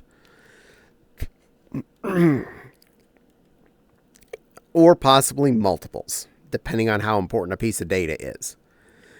I know one of the major rules is you should have not only physically local on a computer, located in a second location in your house, and located somewhere off-site. I don't have off-site storage. I mean, I could probably, without much convincing, ask Javi or Wild to say, hey, I have a 10 terabyte drive that is occasionally I'm going to come and copy some files onto. Is that cool? That's cool. Okay, I'm just going to leave that in a drawer in your house, and I'll come visit every 6 months and do a backup. But I'm lazy and don't give it that many tits. I mean, the point where I would lose my data on both this computer and that computer at the same time, we're talking like a house fire level of chaos, not just a computer crash. So that level is not, I don't feel like I'm needing that level of backup. Sure, just having one designated is less frustrating to multiple places for more safety. Exactly. We've had hard drives fail in the past. We have lost files because of this. And not because we're not good backup children, but because we're not perfect backup children. Like, say there was a copy of stuff semi-recently, within 6 months. So some data gets lost. Some music may have been lost. Some files may have been lost. But most files, at least, were backed up every time we've lost data. And a lot of the stuff that was lost was still at least recoverable in one way or another, either reobtainable or recreatable. But yes, some photos were lost, some things we can't get anymore are gone, and that sucks. But we do what we can, and we work to keep our data safe from here out. Something went ding. Let's see what go to ding. Pokédex number 448. Thank you for the follow. Welcome, Ian. It's nice to have you. Please enjoy your stay. Hi, I am Pokédex entry number 150, known as Mewtwo. It's good to have you in here. Please have fun. I am Caddie. I babble a lot and play Borderlands at the moment. Those are the 2 things you'll see streaming on this channel. Mondays is always babble stream, so you're here for the fun. Accurate. Thank you, Maggie.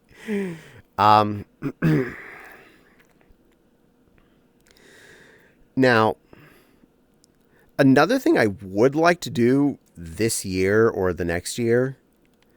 Yay, babbling! Yes, exactly. Pokédex. I definitely babble. I would like to add at least one newer hard drive to the file server in the living room and possibly take out some of the older storage devices. Now we're talking like get a new 10 or 20 terabyte external USB drive. I'm not saying buy a $2,000 NAS, blah, blah, blah. I'm just saying buy a basic, cheap Western Digital, already in a case, USB external. Or get just a basic internal drive and another drive toaster and plug that in there. Something like that. That's all I'm talking about. And I can then take out, say, some of the older drives, like a couple. I think there's still a half terabyte hiding inside that case. That I could probably replace. And a nifty thing I would love to add, since I did find out when I was doing the hardware swap out, aka turning those into the file servers, those motherboards did have an M.2 slot on them. I could replace the OS drive out of that from being a SATA SSD to being an M.2. I'd have to reinstall Windows 10 and all, but that might be a neat change up. I'm making a Lucario fursuit, and the dead. Oh, nice! I love Lucario. He's one of the critters I've actually considered making. It would be so awesome. I would love to see it when it gets done. Lucarios are so cool, so cool. Color changing. Got some time then. Snapper in some ways on the OS. Okay. And yes, my lovely little other half is able to change her pretty colors. Apparently she felt like being pink to match me tonight. Thank you, pretty. You look beautiful. Also, your tail's extra big and floofy at the moment. So soft. Isn't my little girl so pretty? I know she is. Pokédex, if you happen to go to my YouTube channel, exclamation YT, there are videos of my Mewtwo fursuit there. He's fun. He'll be at Anthrocon again this year. That's part of my plan. Will she take the cute designation? Sometimes. And thank you, Maggie. Appreciate you doing the hard work for me there. But yeah, if you go visit my YouTube channel, there are tons of videos, including a whole playlist just for Mewtwo. Because I've made enough videos with his silly bum. But I love Pokemon fursuits. I'm sitting here, might as well. Thank you very much. One of the few meets I tend to go to at FurCons is the Pokemon meetup. Partly because I do love meeting other Pokemon furs and other Pokemon fursuiters. And it's always a blast. His silly bum is pretty in dresses. It is. And, little spoiler alert. Mewtwo is about to become a little bit more portable after a certain purchase that got in the mail today. Mewtwo has a more complete partial. And I say that in the sense that it's not his full giant padded duff of a body. But I picked up some shiny lavender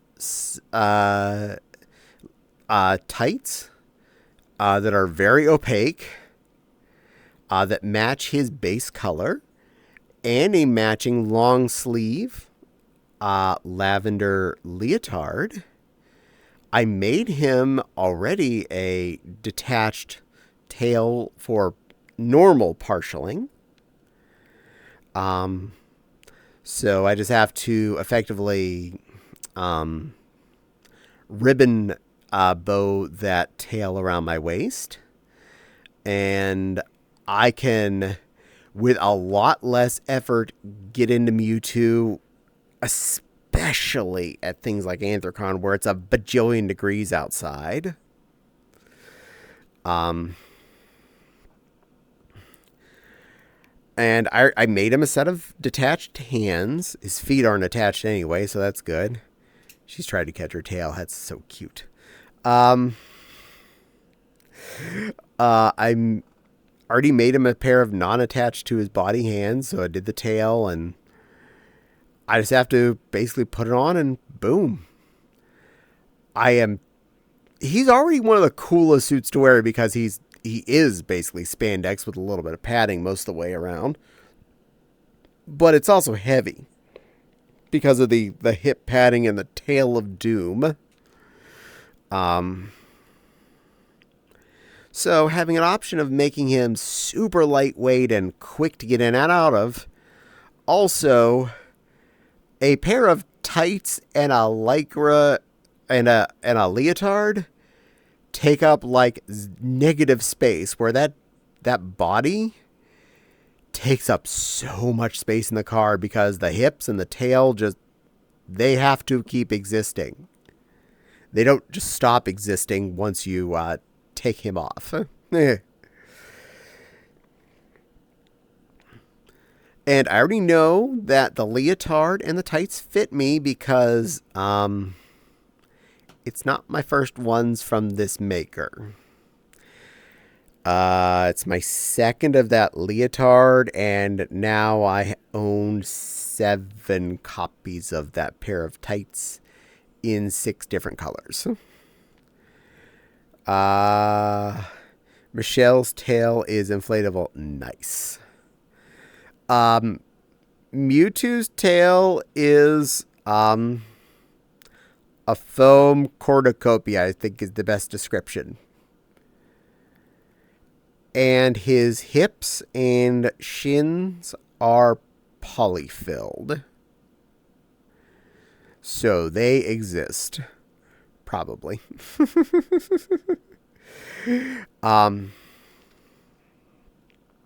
In fact, for packing purposes, there's almost no reason to take Mewtwo's padding out of his tail because it doesn't make him take up less space, and it's a hell of a hassle to re-jam that thing up into the satin curved tube that is his tail.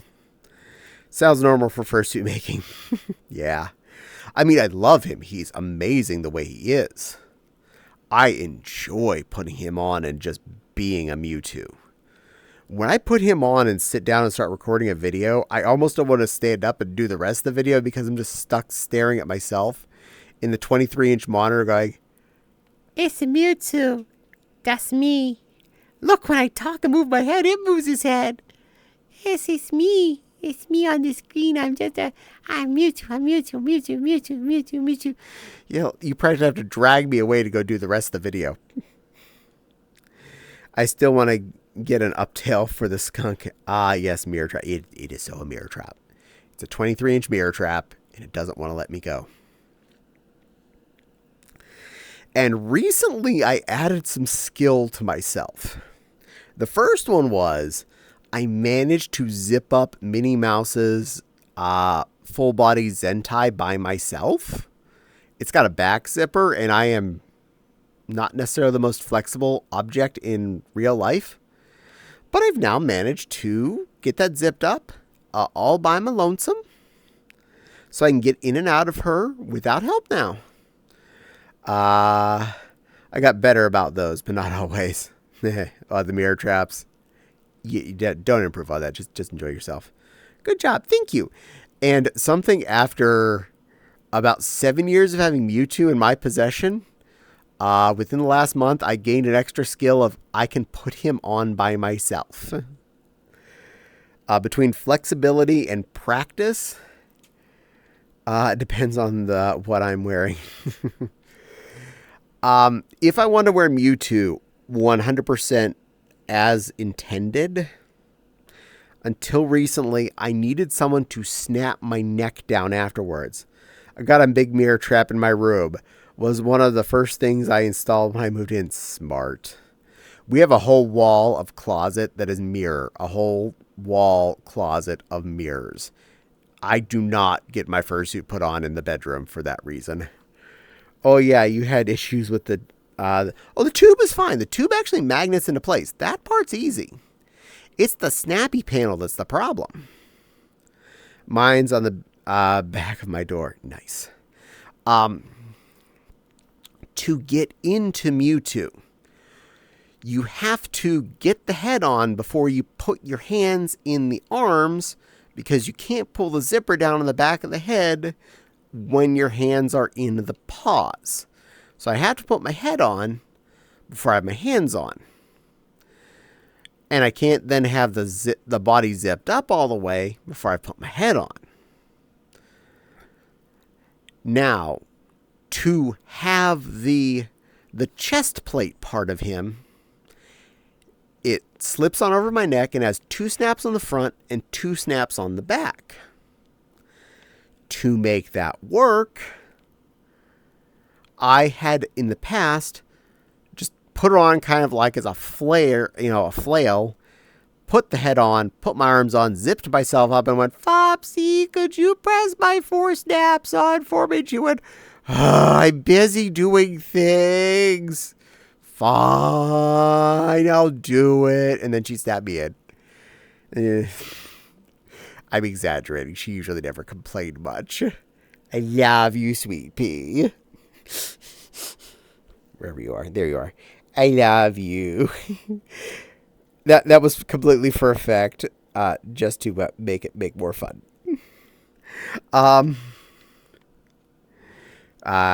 She's being a color shifter again. Yes, she is. Well, she's not allowed. My trick I managed to do. I got the body mostly on myself, and I sat down on the Shea Lounge end of our couch with it pulled up as far as I could and snapped the 2 back snaps onto the back of the body. And then I bent down and flapped it over my head without popping those 2 snaps. And I'm like, okay, I got this far. I got the back snaps on. Those are the hard ones. And I put my left arm in, which is what I normally did first. Zipped the final zipper back up. Popped the 2 front snaps on. And I was like, okay, now what do I do next? Uh-oh. And when I was putting my right arm in, I ended up popping one of the snaps. Oh no, I'm like, wait a minute. I'm still good. I still have flexibility. My hand is just at my chest. It's not in the arm. Just reach out, up over the neck hole, and went pushing the chest with my hand, with my fursuit hand.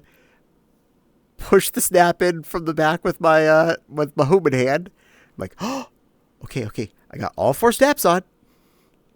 I just need to get my right arm into that sleeve right there. Shloop! And it was dead. And I was in fursuit. All by myself. And I've done it again just to see if I could. And yep, still can. Skill acquired. Probably will be able to do that on a hotel bed in future. Now that I know what I need to do and how I need to do it. Done. Mewtwo completed. Yay! So, option acquired. I am really happy with this. That was one of the few things that potentially makes Mewtwo harder at a con, is I need help finishing getting into him. I can get the heck out of him without a problem. Trust me, I could inadvertently pop all 4 of those snaps in a heartbeat. I just can't snap them all myself because I can't reach to that you can't scratch it yourself spot on your back. But yeah, that's a skill. One of the other things I'd like to also upgrade to the partial setup. I'm looking at just something that I can attach between the front snap and the back snap on each side that just is like a an elastic or a string or something goes under my arms and snaps the two together. So I can still use the shoulder plate without having it snap to the bodysuit. I think I can do that without much hassle. And that's a plan. That's a plan. It's got to find a way to hook onto those snaps, even though it's like just a bungee cord or something between the two. I think I could do that. Should be. It's a project I feel like I can get done before Anthrocon. I mean, all I'm thinking about is a tiny thing. Someone likes my tail. You're allowed to like my tail. You're allowed to like it. Here, big tail for you. I know you like big tails.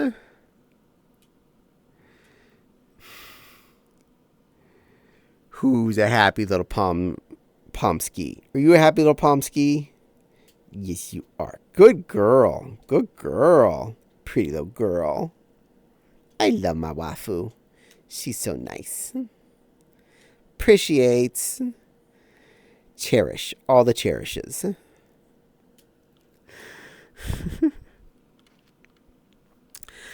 So don't be surprised if you see a very leotard-based Mewtwo available at Anthrocon this year some of the time. I will still wear the full body at least once or twice. Happy cute wiggles. Absolutely. Happy cute wiggles. But if it means I can fursuit more with very little body stress, I'm going to do that.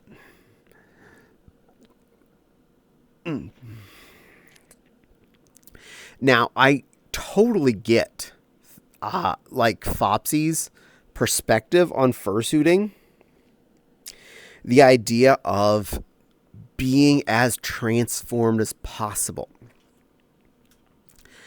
Things like wearing digigrade and hip padding and bum padding and a tail that's the size of a small bus, ears for days and a pouch and chest padding and arm padding and paw padding and everything and tail the size of me. I love that tail.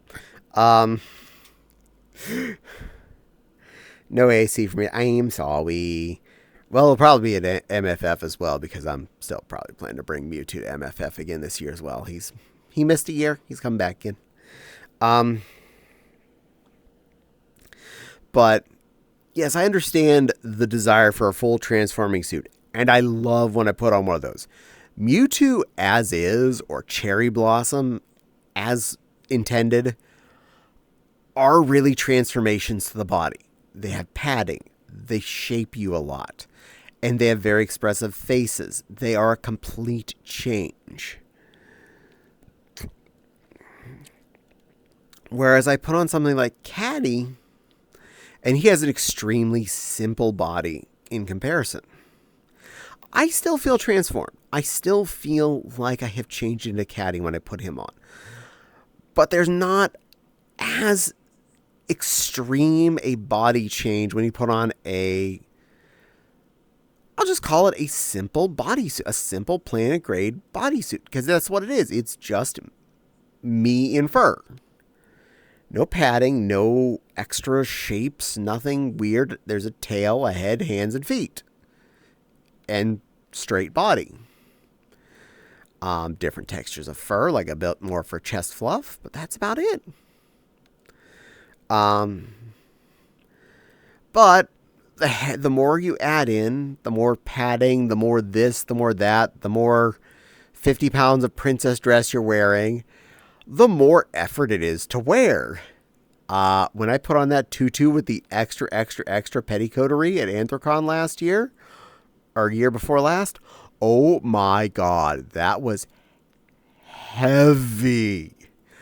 I was exhausted, not because Mewtwo's too hot, because I was carrying around too much effing weight. I will get that hydrate as well. Symbolize are fine. All I have is bus padding and the skunk. In the skunk Michelle. Nice. Hydration coming in. delicious water. And my hand inadvertently was petting the Fopsy a little bit as I had my wrist off. I got to wear a plush suit at MFF for a bit. I loved it. It could only be plush on the bed. This is very understandable, honestly. Guillemon does not make it out into public normally, partly because we do need to get him some better some kind of footwear to wear on his indoor only feet that are attached to his body. And he is a hell of a thing to wear. Yes, I can wear him for hours in our house.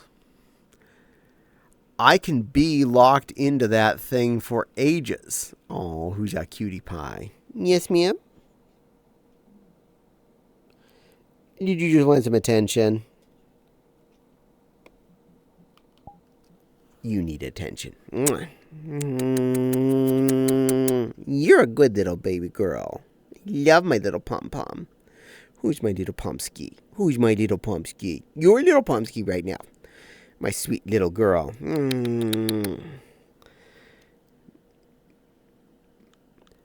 You gotta remember to pay attention to your pets. This is an important part of life. But especially at, say, Anthracon, I don't know how long I would be able to deal with Guillemon. MFF is one thing if we're in the main hotel and I'm just wearing him at the lobby at the Hyatt or something. Even just trying to get him down the death hallway to the convention center could be almost traumatic of an experience. But he's hot, he's heavy, and Pittsburgh can be 90 plus degrees outside, and we're never in the attached hotel. So even just that, like, across the street can be a thing. My Fopsy's going, bye, love. Well, she gets here, baby. Bye, love. Thank you for spending time with me. You're a good girl. Fopsy's such a cutie little bean. It's been a long while since I've worn a plush suit or even been locked in suit. Yeah, don't bring my problem suit obsession up. I was lucky to try on one. Yay.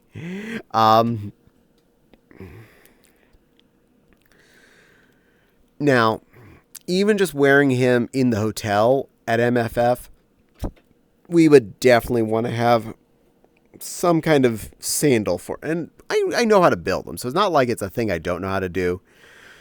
But just like Mewtwo's big ass, Guillemon is polyfilled.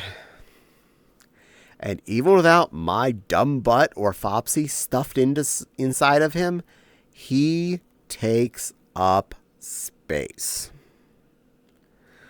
That's a lot of card to dedicate to something that is harder to wear, will get sweaty, and then is a problem. So that's one of the biggest reasons he doesn't go. Those are the big reasons he does not go to cons as much, or like at all at the moment. Yeah, save his nice feet, and he'll be worn. Wet boy, yes. Do not want to deal with that thing being sweaty. Now, what we normally each do is we bring 2 fursuits to a con. My goal for me is usually stinky breadhead. Yeah, we do not want a stinky breadhead. I take one that is complicated and one that is easy. This has twofold. One, I got a lot of energy. I can do the complicated thing right now. I'll put on Mewtwo. And secondly, or if you're tired, you put on the one that's easy. Secondly, if you have 2 fursuits and you were just out this morning in, say, Mewtwo, and you would have gotten fursuit again. And even though he was sitting on the fan, his head's still wet. You don't want to put on slosh face. you put on your other fursuit that you brought. And by morning, for most definitely, fursuit number 1 is definitely ready to roll again. And by the evening, fursuit number 2, well, actually by morning, both of them are probably ready to roll. My biggest suitcase was dedicated to Polly the Opossum when I had that suit. Was logistical nightmare to pack? I understand. Sounds like fun, though. Missed out on her. Aww. And not only that, I'm aware, while you could not zip her up yourself, you needed someone to zip you in and zip you back out when you were done. So not only did it have the logistical nightmare of being a big-ass thing you had to pack, you had to have help to deal with her when you got in/out.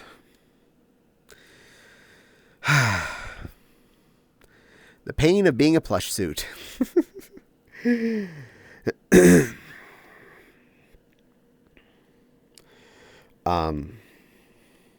Guillemon is no exception to that rule. With those big honking bappers, you cannot zip and unzip him yourself. And the way his zippers work, they do wander down if you don't lock them into place. So not only do I have to have someone zip me up, they have to also turn the key and make me literally stuck in there. And then someone else later has to unturn the key and let my sweaty ass out.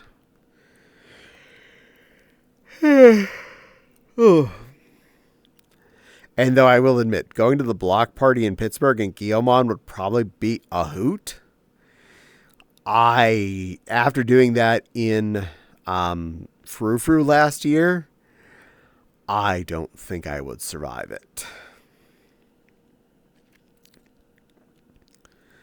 I'm plush without the suit. It's got its own problems. Stop making me hope I could visit and try him on. He's a wonderful critter. I love him. He was a wonderful investment. I am happy we get to enjoy him at home. I'm happy I can make videos with him. I'm happy I can not only be him and snuggle Fopsy, but have Fopsy have him on and I can snuggle it from the outside. He's a wonderful, wonderful critter. And the most expensive we've ever spent on a fursuit, which is also why no one but the two of us has worn him since we bought him. Yeah, so no matter how much you think you're my bestest friends in the world, don't expect you're getting inside of that guy. He costs way too much to, yeah.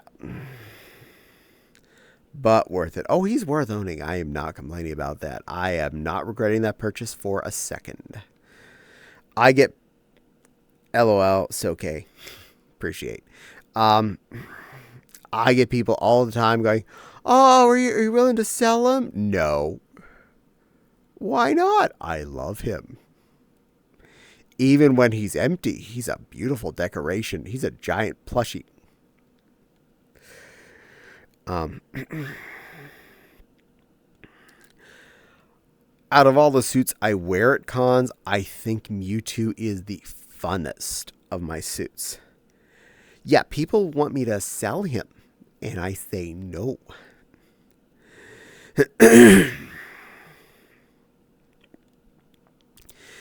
I'll admit, especially when the original owners still had him, I put out on no uncertain terms when they were selling other suits. Look, I ain't telling you to sell him. I know you love him. If he ever goes up for grabs, we are good customers. We've bought a lot of things from you. We've been good friends for a lot of years. You know we'll take care of him. Can we have, like, kind of firsty dibs? Or at least in the first lineup of dibsers. And we managed to get into that lineup and got him. Or weren't using him. Yeah. I see a very non-sus fluffy white puppy. Hello, Writer of Fluff. How are you doing, good girl? Are you being a good little bark bark? You being a good little bark bark. Are you playing mini golf, or are you playing single ball pool? Bork. Good little bork bork. Bark bark. Bark bark bark. I'll be honest, it is amusing to me when I often log into your stream before I go to bed, and then I randomly end up seeing your stream again when I start work the next day. I'm like, hey, that's what I logged off to last night. You're still here. Always makes me smile. What is that about, Poof? What is that about, Pool? LOL. Oh, Writer Fluff has two things that she does a lot on stream. That is play pool and play mini golf. So, in my opinion, she plays mini ball mini golf or single ball pool. Also, that reminds me. Always remember to be a good, polite streamer. And I've been getting better at this. Ding. Ding. It hasn't failed for me yet today. It's not done that it hugs someone. Go watch that cutie. She doesn't. She's never contradicting my time frames usually. So, yeah, she's a good person to follow. I have rated out to her in the past. So occasionally she's still on when she's started after I'm still borderlandsing. But she's awesome. She's sweet. She's fluffy. And I like her a lot.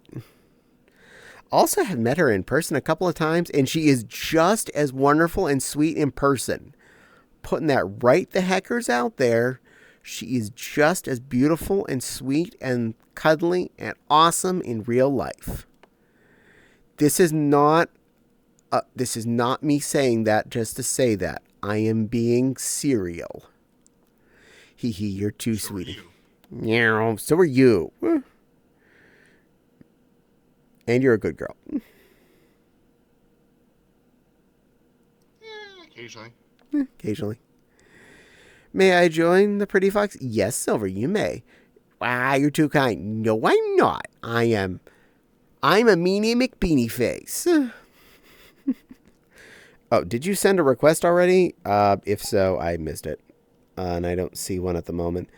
Go ahead and boop on in me if you'd like, little Silver.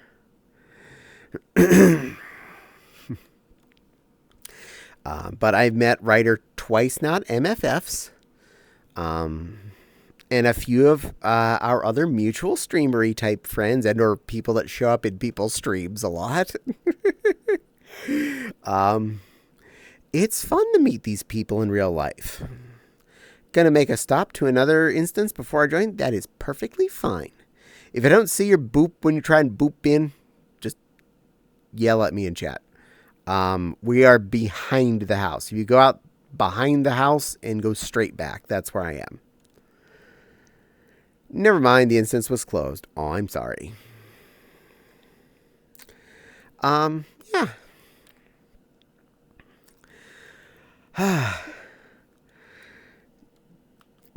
I know it's still like 5 months away, but I am looking forward to Anthrocon. I'm already making my plans of what I want to bring with me. Like I mentioned, I'm bringing Mewtwo.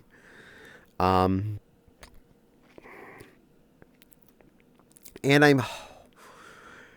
I have secondary plans of who I'm going to go with Mewtwo as my my take two. One of them I'm considering is Daisy. And she's a little worn because she's dense fur, but she's easy to get in and out of her full body. How I want to make her more portable is I'm thinking about making her a second set of feet that are smaller. I love her big bunny feet. Don't get me wrong. They're amazing. But they take up a lot of space in the tote. After I made Frou-Frou's feet last year, not only did I get a good concept of how I can really easily do a simple, very compact foot that I find looks good,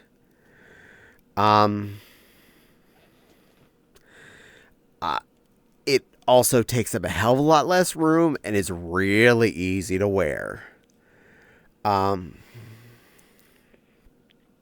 So yeah, that is something I would like to do this year. That wouldn't be a long project. That'd only take maybe a weekend to do, more or less. I need to go get the slipper to put on the inside, obviously. Other than that, I already have the fabric.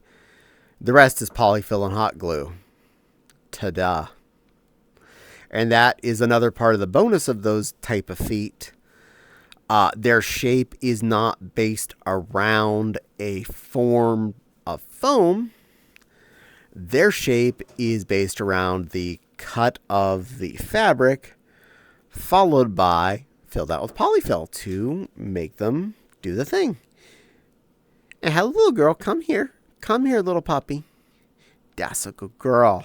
Who's a sweet little Babkin puppy? You're a sweet little tiny Babkin puppy. Mwah, yes, you are. I'm not a Babkin puppy. I'm a full-grown dog. You're still a puppy.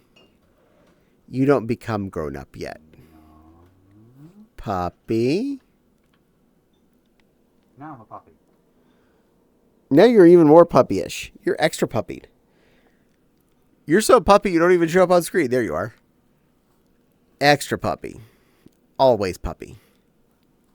Mwah, and a good girl. Hearts, hearts, hearts, hearts, hearts, hearts, hearts, hearts, hearts, hearts, hearts, hearts, hearts. Is there a boop effect? Nope, there's a pets effect. I don't think so. It also makes you wag. It makes hearts and a wag. You see this? Do you see this? Isn't this cute? It's adorable. There. We has cute. The world affects my eyes, too. I like this world.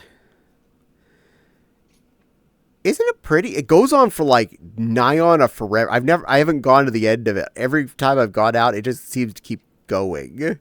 I eventually get bored and stop.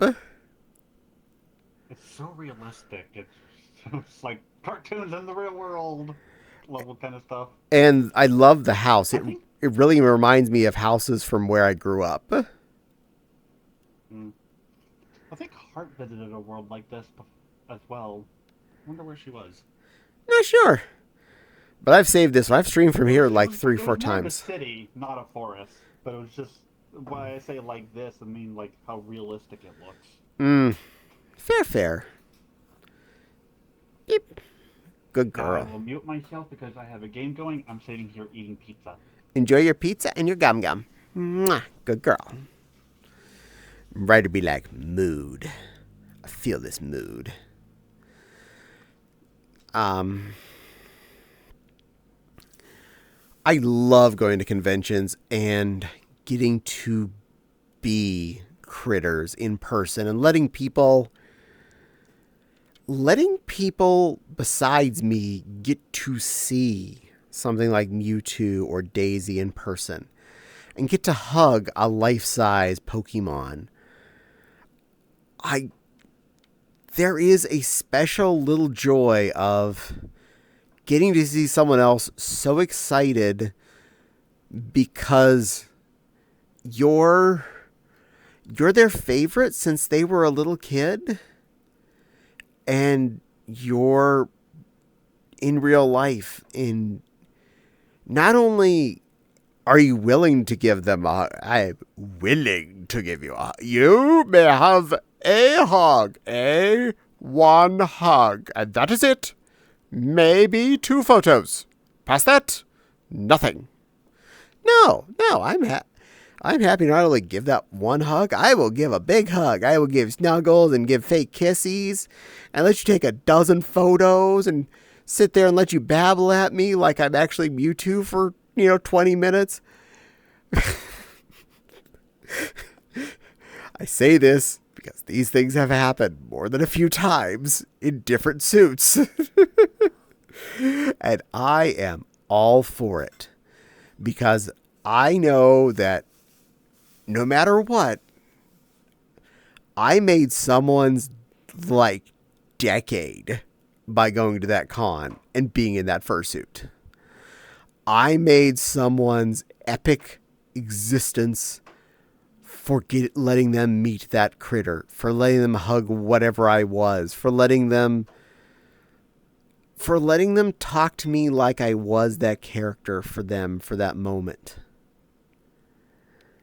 And every single time something like that happens, even if it is just that excited, nervous, they just want to give you a hug or take a quick picture, you know you made someone happier. You know you made someone's day. And that's special. And I'll admit, for me, it's not just fursuits.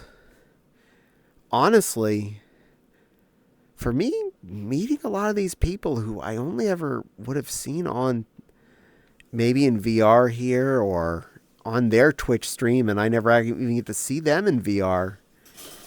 Getting to see them in real life, getting to give them a real life hug and say hi, even if I don't know what to talk about. Because I'll admit, in person, I'll get tongue-tied. I'm a real human. I get real nerves of butter. And I'll be a goof. I'll slip up and step on my own words. The only reason I'm good here is because there is generally no one constantly interrupting me. And I'm just going with my head. That sounds familiar. Putting a face to a character is really satisfying. It really is. Getting to see, say, Nepal in real life really does make a big difference in mine. Because she is a beautiful person in real life. She is just as amazing, whether or not she's in a fursuit. Granted, her fursuits are adorable. Verily, verily adorable. But, yeah, she's a wonderful person. I love hanging out with her. And for as much as we talk, she's one of the people that was the easiest to actually socialize with at the FurCon. It does help that she brought social lubricant with her, and yeah, she's a really good mixologist.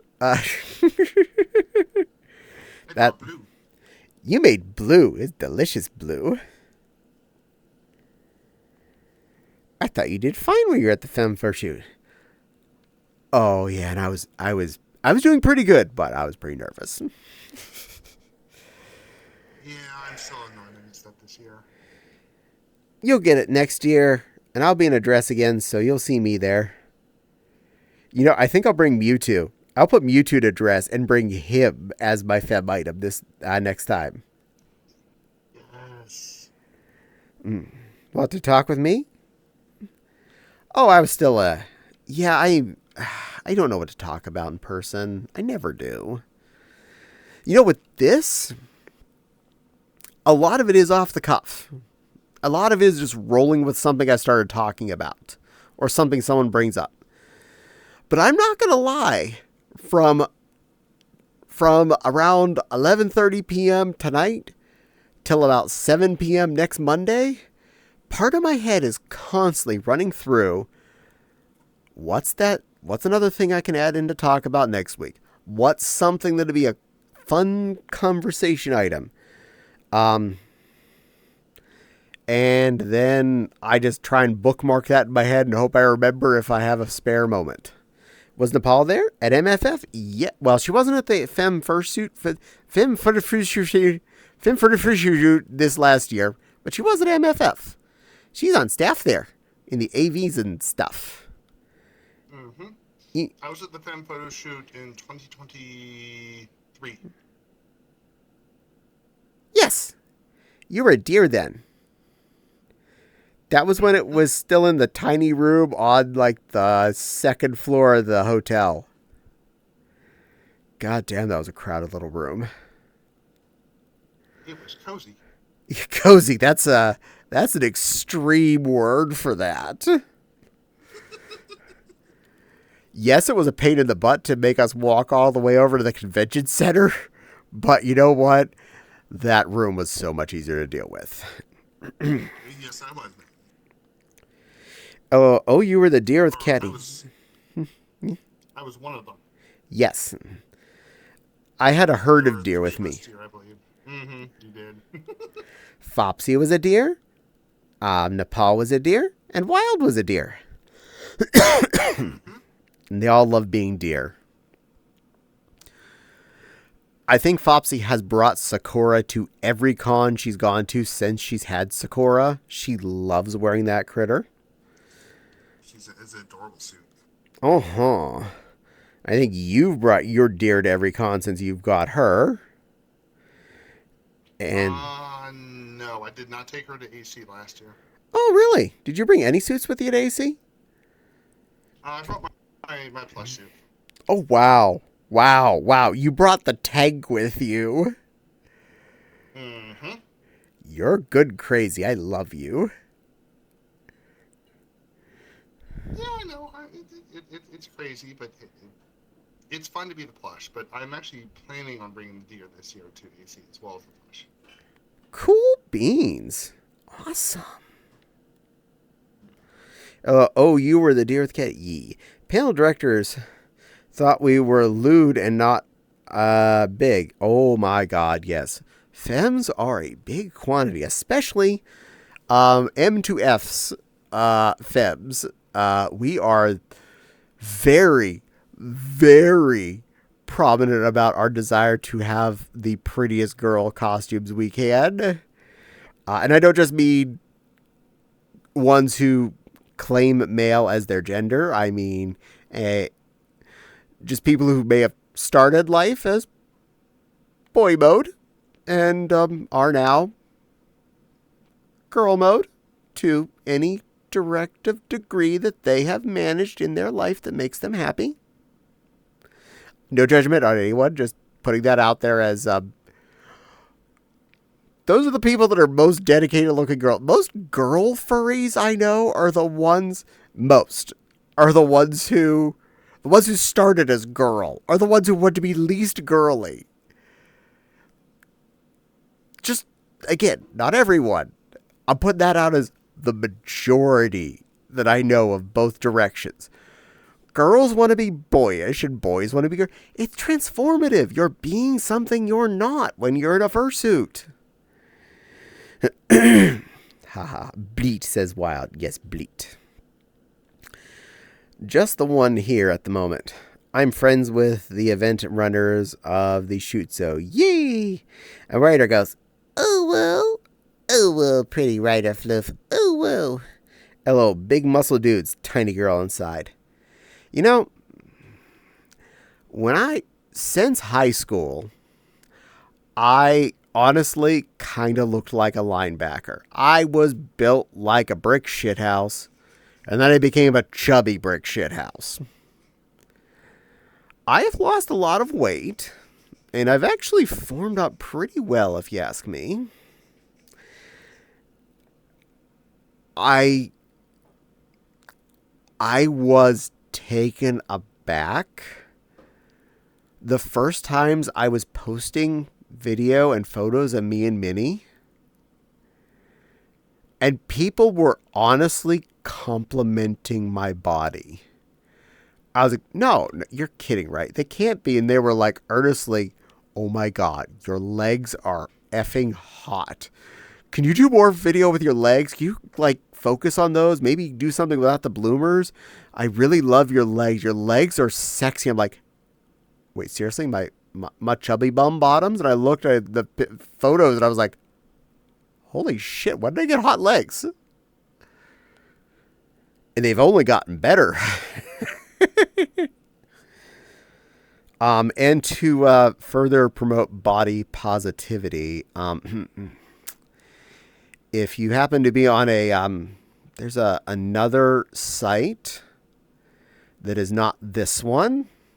I'm not going to say the whole name all at once, but it starts with the word myrrh. And then there's another word later that starts with the word that is the word tube. And there may be a video up there now of Minnie Mouse. So, yes, I may have done that just for the funsies. Disney, please don't sue me. But dear God, after I put on, I was doing a video of her with leotard and tutu. So I put on the Zentai, which is very form-fitting and makes me look awesome. I'm thick, but big stomach. Well, you're still pretty. First I put on the Zentai, which slims me down a good bit. Really evens things out. Then I put on the Lycra tights. The shiny Lycra tights. Like, whoa, my legs, the little bit of imperfection you could see in the Zentai, gone. And then I put on the matching leotard. And I was like, holy poots. When did I get, like, hot? I don't look like this outside of this outfit. I've seen me in the mirror. I love being weird. I put on all this form-fitting Lycra and I look good?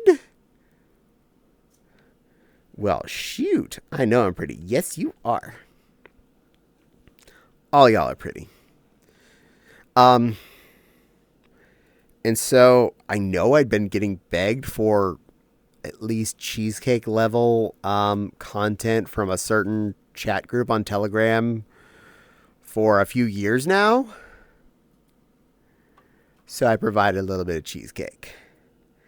Smooth out the imperfections. Out on Caddie. Tone cute mini. Ah, yes.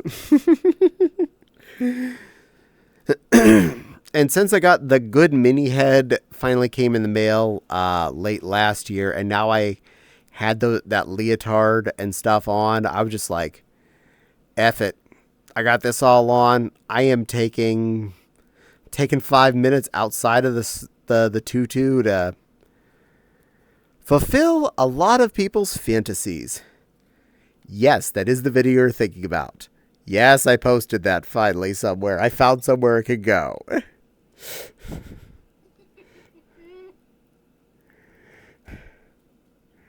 I should send you the other one. It's not that one. I'm not posting that one to that location, but I'm feeling a little more self-confident about that kind of stuff, and I don't mind as much having it up there and available, so we're going to put that right out there with a little pin. And thank you, Maggie, for saying it was fun. I have seen mini cheesecake. Yay. Well, I know you've seen that video, most likely, since I believe you're in that group.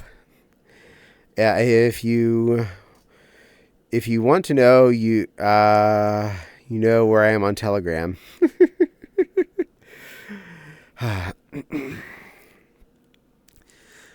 But personally, I don't have as much problem with doing a cheesecake level adult content. I'm not putting my je ne sais quoi on the video. Everything will be implied. But I can't say I don't enjoy some of the process.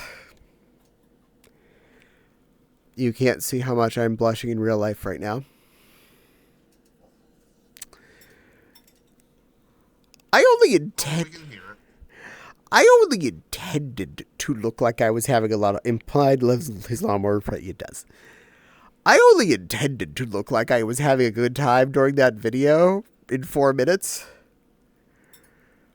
I did not take into account the sensation of satin panties, lycra bodysuit, lycra tights, lycra leotard, and then a very soft, plush Minnie Mouse glove hand.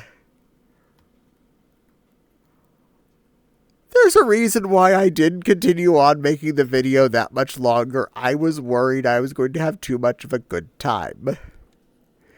Oh, short-term unintentional fun. Yes, yes. Oh my God. I'm this is an 18 plus stream, so I'm not like doing anything bad here, but I mean,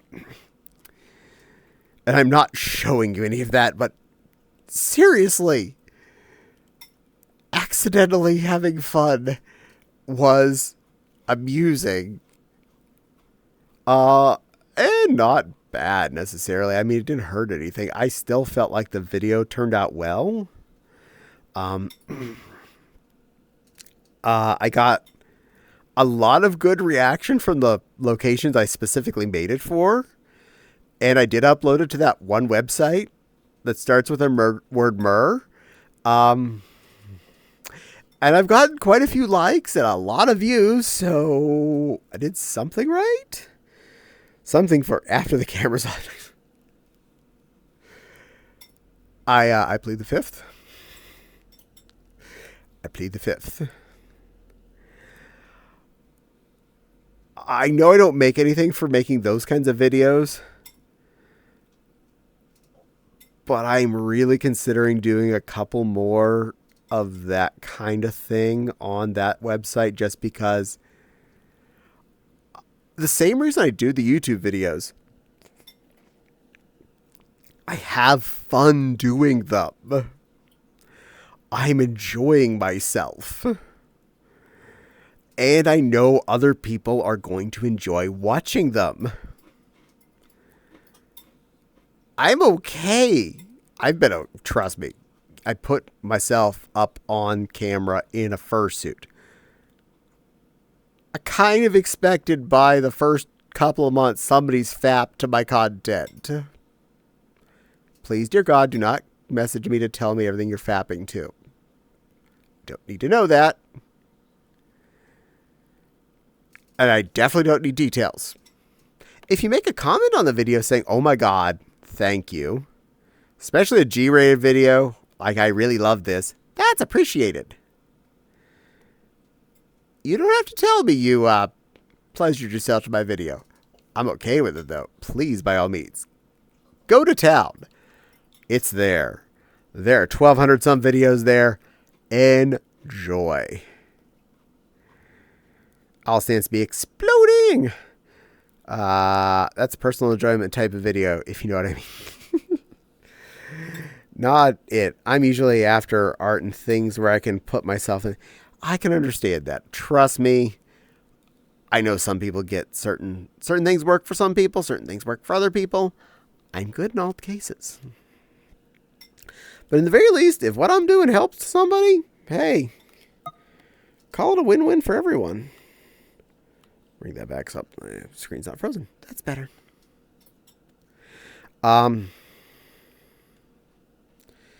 Missing the fun stuff for once.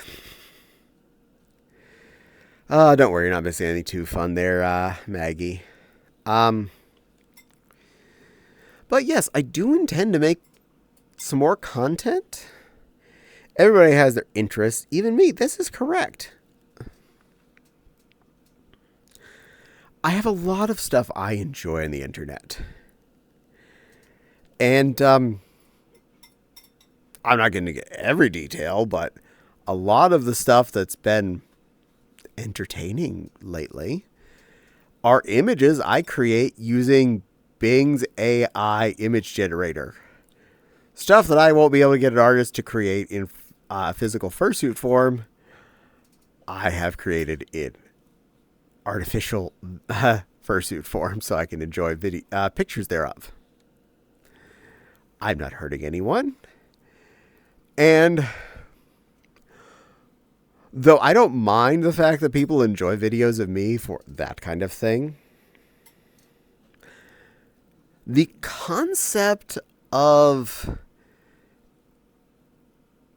if I've had fantasy about a fursuit specifically, it is way more awkward feeling for me to meet them in person after that.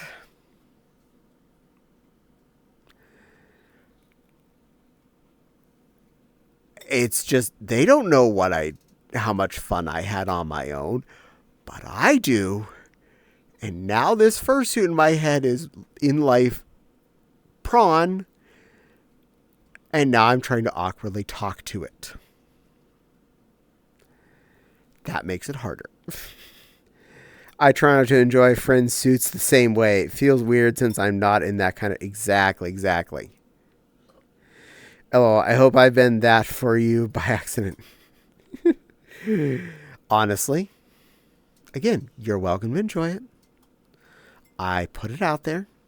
Both the adult and non-adult rated content. Please enjoy. But yeah. I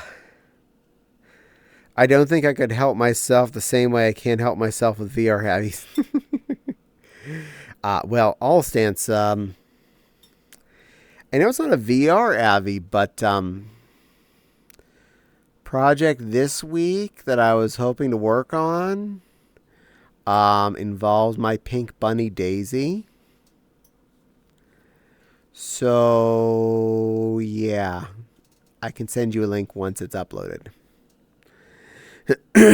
I still want to see your Bing generations. Oh, dear God. That is gigabytes.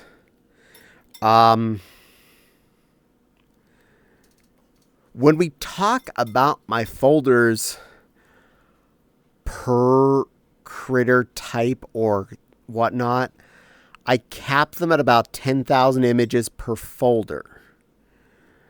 Bunnies is 7 folders now. Mewtwo is working on its 5th folder. And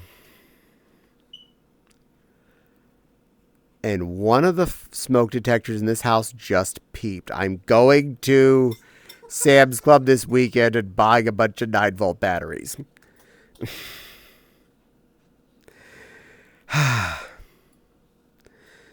But yes, if you want to see a bunch of my generations, just ask.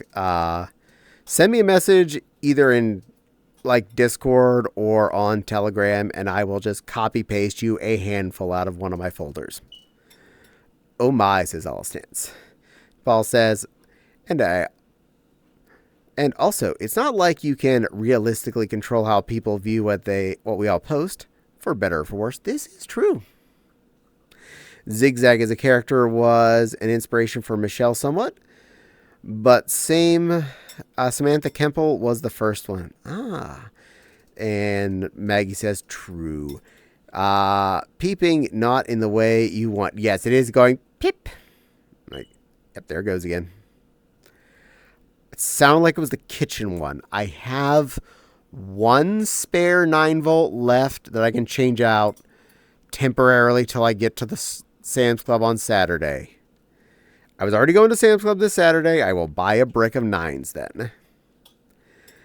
I host one of those image generators locally, and I mostly use it to try and generate photorealistic anthros. I'm too far gone with my xenophilia. Understandable. I have 100 or so Judy Hopps ballerina images generated on Bing. I would happily trade you my Judy Hopps ballerinas for your Judy Hopps ballerinas. Just putting that right out there. Yep. Just gonna put that right out there. We're gonna put a pin in that. I was just trying to generate designs for a dragon suit character I've been trying to work on. This is fair. I did use those generated images to help create Frou-Frou, my poodle suit. They were the inspiration of him.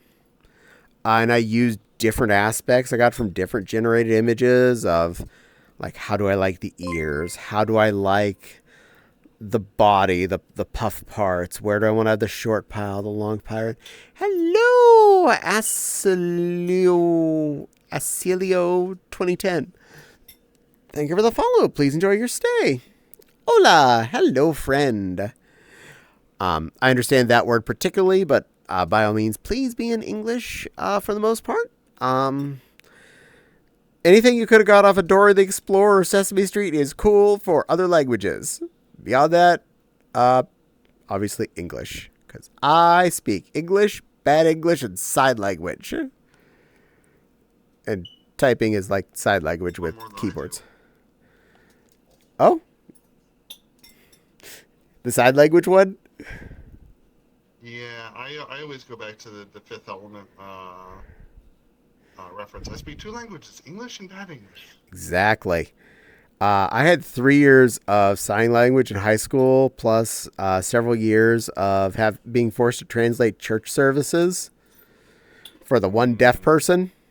So I had practice. Yeah, I mean, I took like 3 years of high school Spanish, but I don't remember any of that. I had one, and I learned hi, how are you? If someone's answering me, I'm lost. I also know how to ask how many apartments someone has for rent, because that was one of the first things they taught us. And me, the ninth grader, who's like, you're teaching me hi, how are you, and how many apartments do you have for rent? Thank you for giving me the most important things. I would have sooner wanted to know ¿Dónde está el baño? Before I learned ¿Cuántos apartamentos para alquilar? Yeah. And then there's my sister who speaks like 6 languages. I'm like, no, that's not happening. Also made a really pretty boob suit or sheep girl. I'll have to see if I can find it. Nice. Sorry, no hablo inglés. Sorry, that's understandable. Feel free to enjoy the stream as is, and or if you need to, I don't mind if you use Google Translate. I don't mind bad English. Just G-translate that stuff and pop it into chat. We are good. Google Translate. Again, my Spanish is my Espanol is muy lacking. Muy pequeño. ¿Cuántos burritos para alquilar?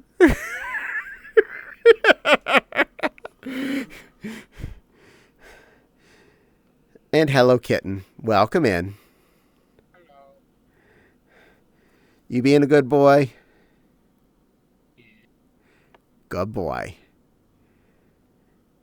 Not that good of a day, though. I'm sorry, sweetie. Hopefully it's getting better. We had to put down on one of our dogs today. Oh, I'm sorry. That is butts. That is all Yeah. butts. Not that one, I hope. But it's probably a good thing, though. I He was 18 and he wasn't doing very well. I'm so sorry. I know what that feels like. I remember every cat we had either passed naturally or we had to, send to the litter box in the sky. Well, this little puppy will be a little puppy for you and help you have some puppy space. I know she'll take care of you. Good. We have no four-legged friends due to needing to be able to breathe, and my allergies have gotten worse over the years. Apparently pushing on this puppy's ears causes its eyes. It makes it pet mode. Also makes the tail wag. It's adorable. I watched The Fifth Element for the first time on Friday. In every conversation I've had ever about the movie, which aren't many, not a single person who spoke about it ever gave me the indication that it was a cut. Really? Oh, dear God. I always thought it was funny. I thought it was hilarious. I tried to push that out. But yes, that was a comedically good movie. And Maggie says, no hablo español. Sí, Maggie. Or as one of my former coworkers said on a phone call, no speak into Spanish.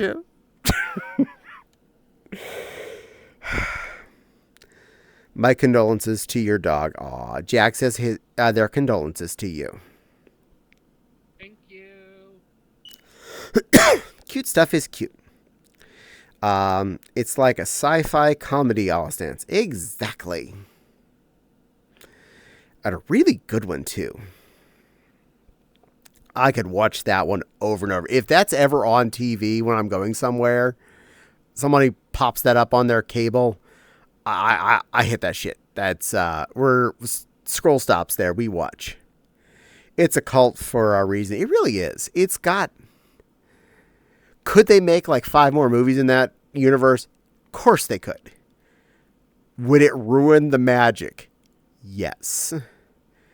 It needs to be what it is. We don't need a Sixth Element or a Fifth Element 2 or a Fifth Element 3 Elementing or something. No, it told a story. It was silly. It happened. It was amazing. Oh my God, the movie following Ruby Rod. This movie's got to pop, pop, pop.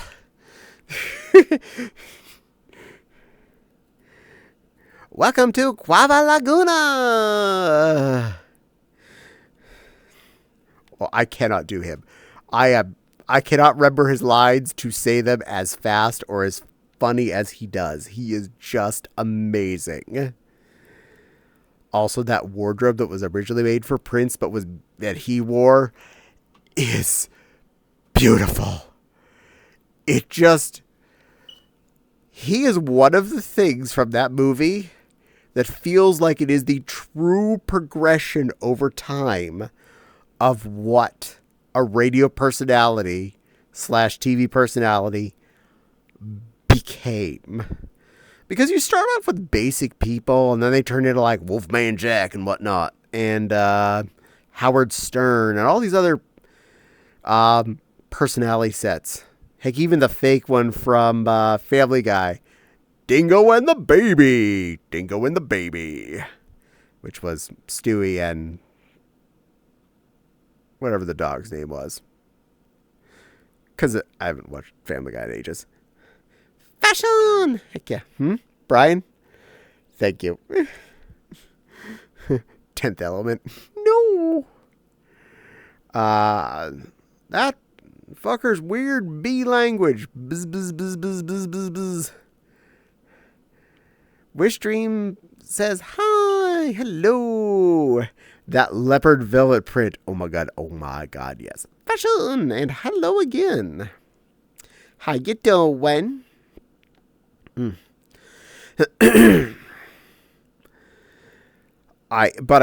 His character was, even if that was the only good thing about that movie, could have sold that movie straight up.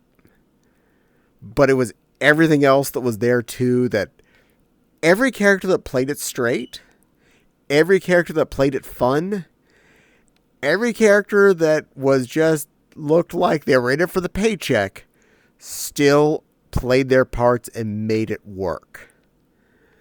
Both of my kidney... Oh my, I'm so sorry. Well, you've had a lot of surgery excitement here in the last little bit there, Wishstream. Hopefully you're doing okay. The president loved him. He played that role so straight. That's not good. I agree, that's not good. Yeah, the president just played it like he was... Oh god, I have to deal with this. Why am I dealing with this?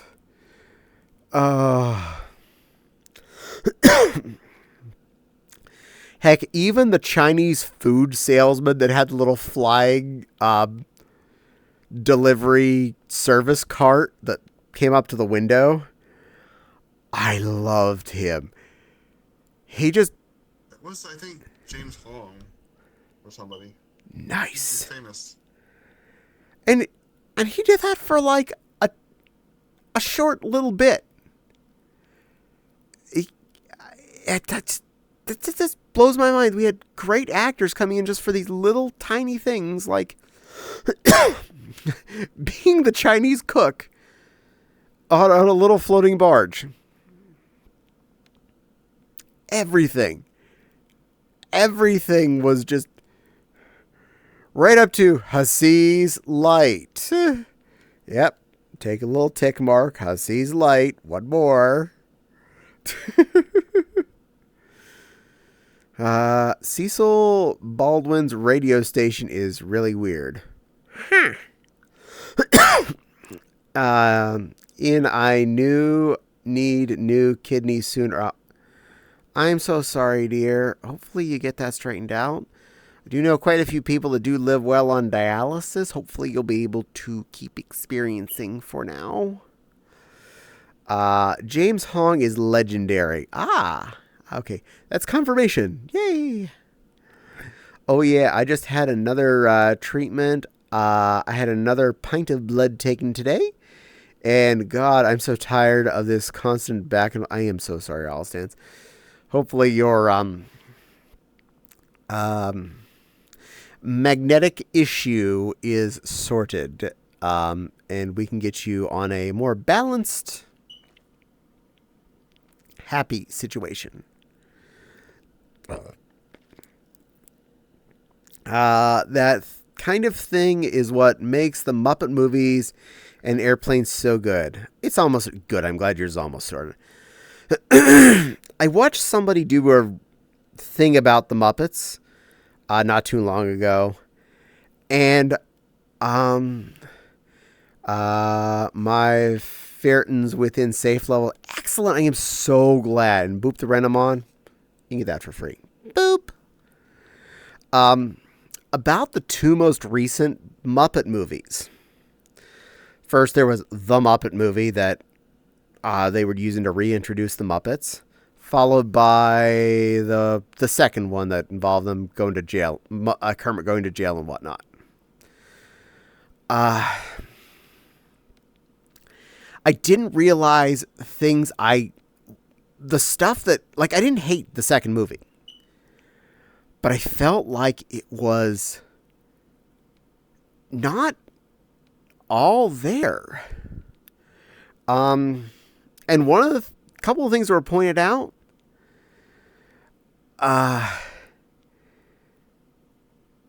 the annoying new character from the previous movie, I can't even remember his name, and I don't care about his name because I didn't actually like him.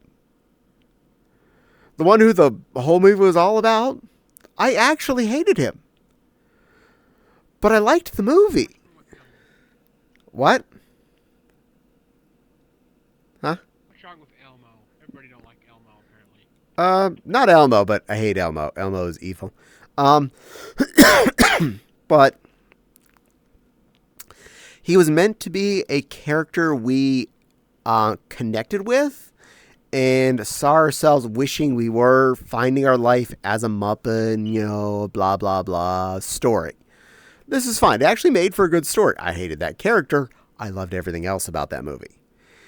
The problem with the next Muppet movie, he went from being 80 to 90% of the movie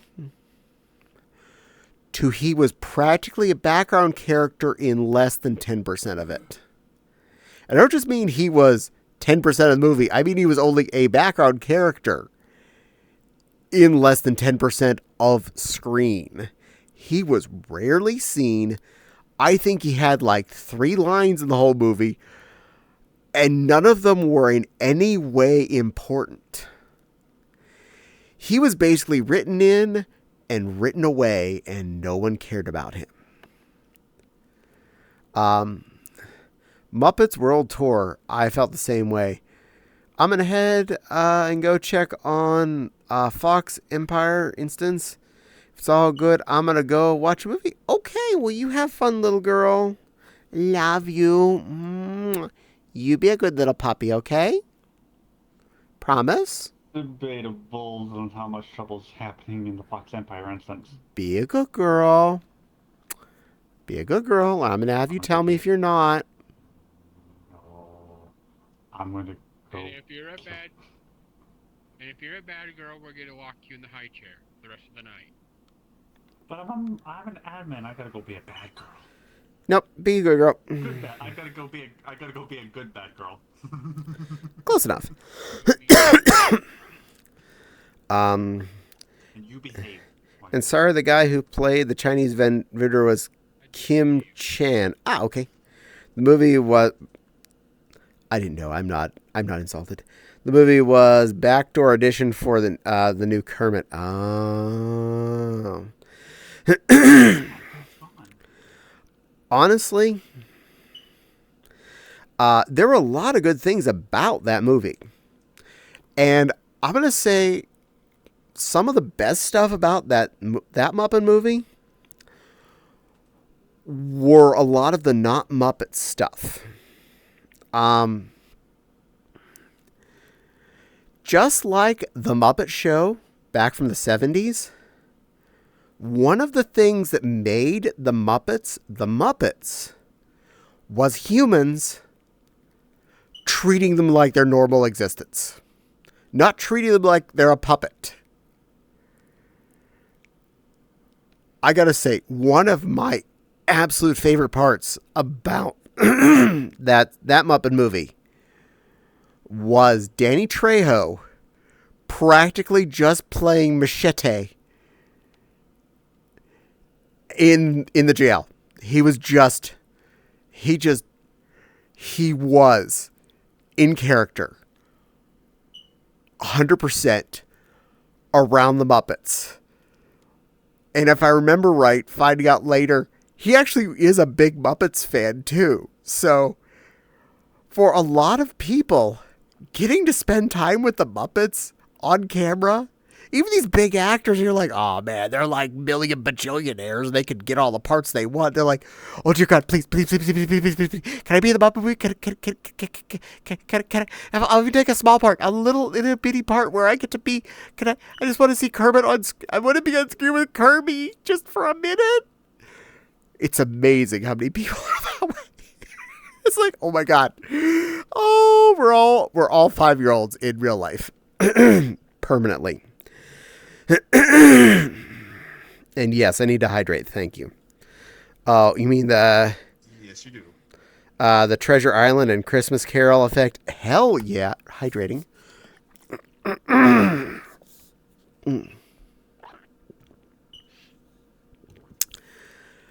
Probably one of the absolute best parts of Muppet Treasure Island.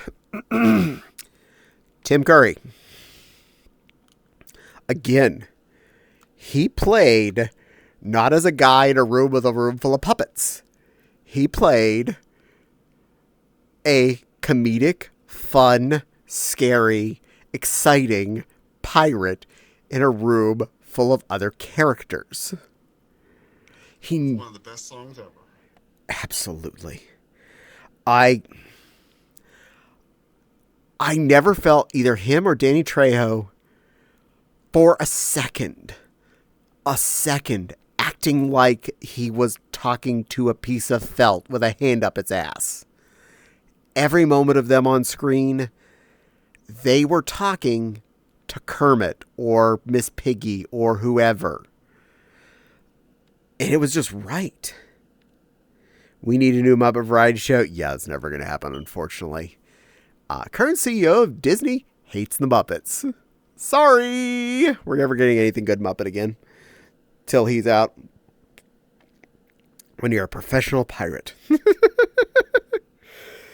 But yeah, watching some of those actors that really do a good job of playing with the Muppets is a thing. More good examples. Stepping out of the Muppets themselves, but going to Sesame Street.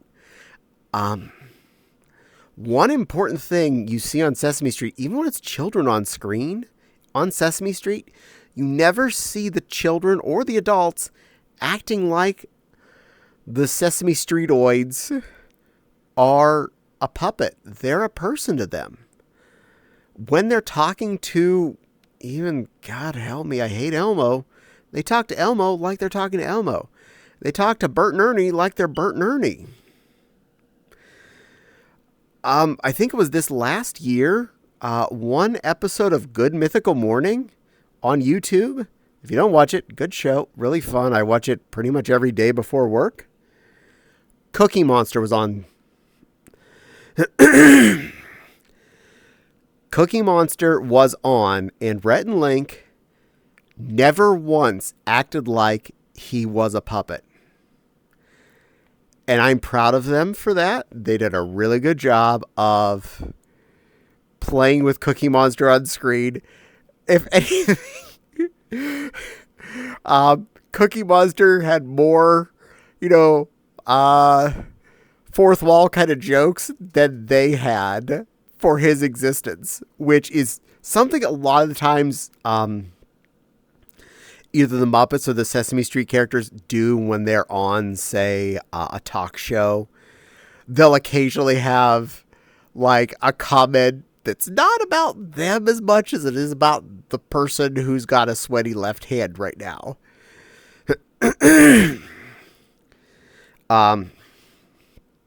But yeah, it is interesting watching those kinds of characters, and even especially watching a lot of the old Muppet Show, finding out how many actors actively had wanted to be on that never got to be on it because they didn't have enough episodes.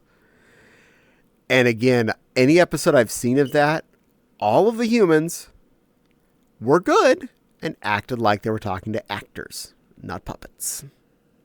Flat out. And I am so sorry about your pee issues there, Wish. It's hard to talk to Big Bird without seeing Big Bird. I know. I'd love to see outtakes from that. I agree. How about Big Bird? Elmo is like Mr. Bubs. He's the funniest when he's mad. I'll give you that. I will give you that. I just felt annoyed that he took over a lot of Grover's existence because Grover was so cool. Grover was my jam when I was growing up. And after I was no longer on my Sesame Street age, this little red thing took over and was squeaky and much more annoying. Because Grover was a big kid who didn't realize he was just a big kid. He thought he was adulting. He thought Super Grover was part of reality. Where in reality he was tying a towel around his neck and had a plastic toy helmet. Elmo's cute. Well, you know what? You're allowed to think Elmo's cute. I'm not here to shame anybody's smile. I like a lot of weird stuff. I own 2 Barney costumes, okay? And a Baby Bop. So I'm not going to judge you on your liking to Elmo. He's just not my personal jam. I never got into Muppets as a child. Didn't care for Sesame Street. And my only exposure to the Muppets in the 90s was refrigerated, relegated to Muppet Babies, which was so not my style. Bop is better than Barney, I think. I feel you. I'm feeling you. But part of my love for Barney is not of the love for Barney. That's an entirely different weird story. And we'll just leave that at that. Even though this is an 18-rated stream, we're not going to talk about all my feelings. And the ad is over. Say no more, say no more. I apparently liked Barney, but I genuinely do not remember liking Barney. This is fair. I am not cute there, Wish. No. That's not how this works. Big Bird. Oh, hi there. Hello, Beta Mink. Big Bird. Okay. I can feel Elmo's hate for Rocky. That's fair. Big Bird. Yeah. I don't know much about any of his stuff, though, so you're getting me other than I actually know what Rocky is barely. Oh, we have enough people in chat at this moment.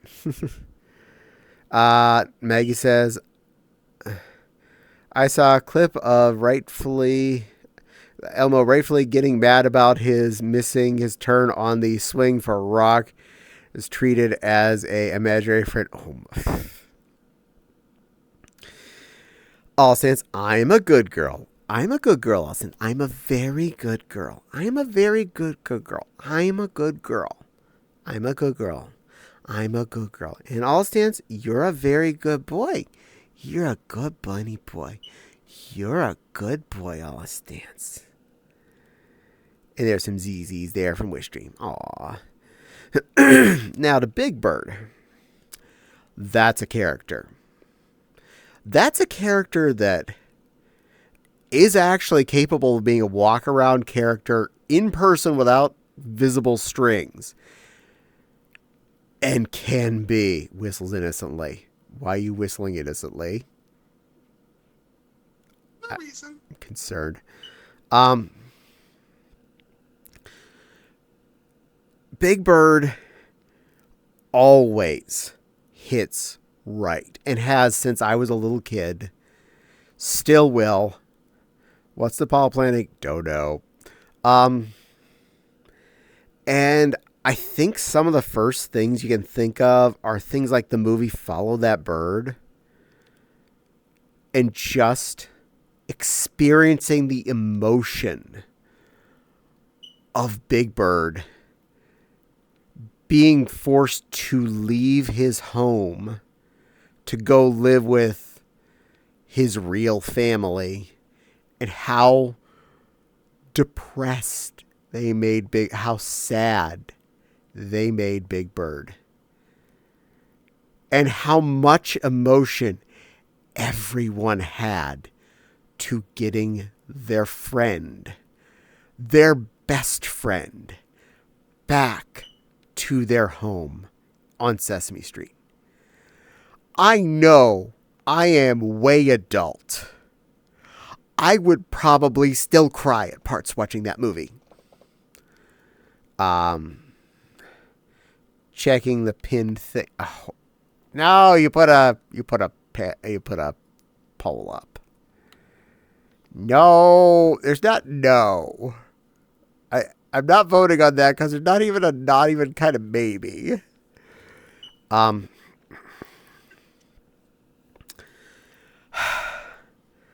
But I gotta say the final, and I always say nail in the coffin because that would be really inappropriate at this moment, to say how much Big Bird is a person and not a person in a big fluffy costume. Big Bird at Jim Henson's funeral, singing "It's Not Easy Being Green." And the fact that the person inside Big Bird, the person making Big Bird sing this, actually was tearing up as they did it at this funeral. And I don't mean to say that like I'm trying to imply Big Bird is not a person, because in my eyes, Big Bird is a person. Big Bird is a person. They are in existence. They are not just a puppeteer and a bunch of fluff. Big Bird and Kermit and Miss Piggy are existences. Scooter is an existence. Animal is a creature. Ralph the dog is a dog. Big Bird actively crying at what was effectively his dad's funeral, singing a song to the person that literally brought them to life, made them something special, and helped them help a billion children learn their ABCs, learn to talk in 100 different languages all around the world. That poor guy standing up there on a stage, having to sing that song, choosing to sing that song for his dad, for his real dad. it hits so hard.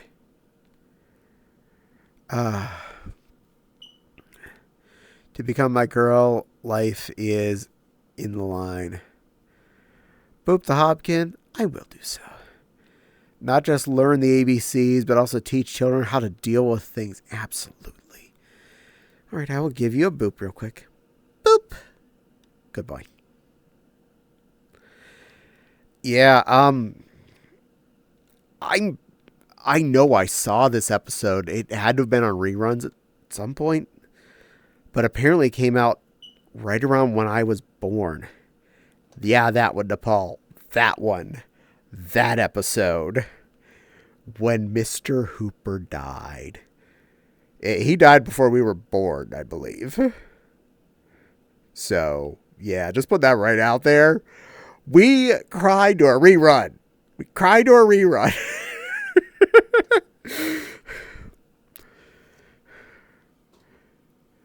Okay, not quite as bad as dealing with Jim Henson dying.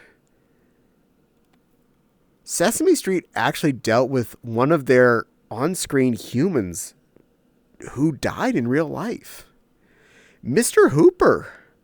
I was born June of 1983. Wow, congratulations.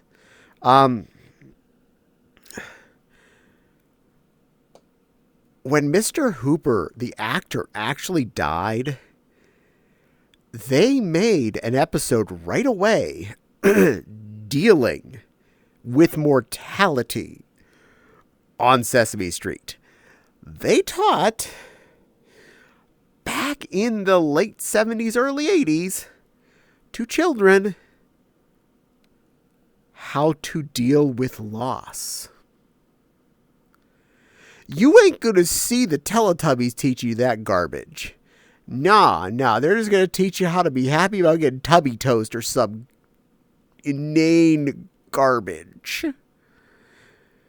Only reason I ever know about that is because I had to fix someone's computer who had children, and that was playing while I was doing it.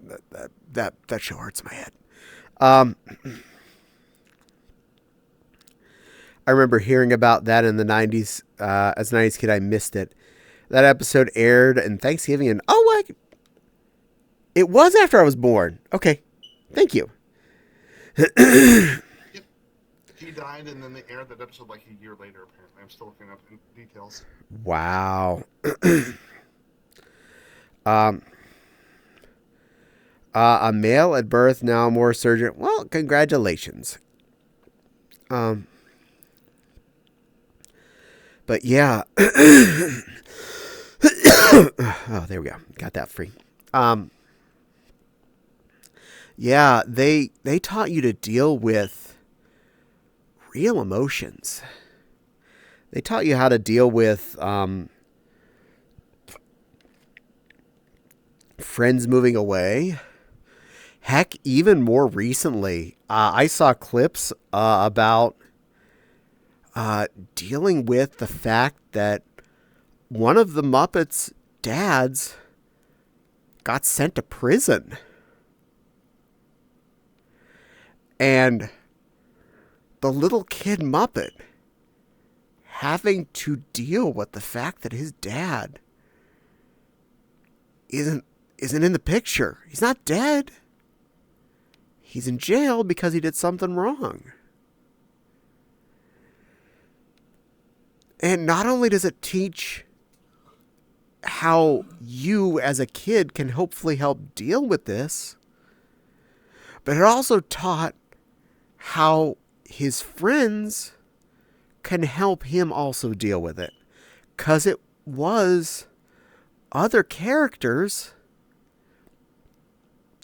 coming in to say that they'll still be there for him. They'll still be his friend. They'll still be there to help him get through every day. Even if he doesn't have a dad, they're here to help make sure he's a happy critter too. That's amazing. too many of these newer shows don't really deal with this stuff. They just deal with happy doodle, happy smile, put colors on the screen, and distract the children for enough hours till they shut up. That's why Bluey. Bluey is also good for that. Bluey does teach parents how to be parents and children how to be good children and play and deal with stuff. I think they had a lost episode. Bluey met the French kid. Wish, I know you've talked about this kind of stuff before. Could you please tone that down? We don't really need to talk about that. Currently, I'm talking about really kind of touchy-feely things. I don't really want to talk about you touching and feeling yourself, okay? Let's put a pin in that one for now. Yep, died in 1982, and it took to late 1983 to figure out how to deal with and produce the episode. We don't talk about Kai. Oh, yeah, no. Oh, no, he's an annoying little ass. No, Oscar's cool.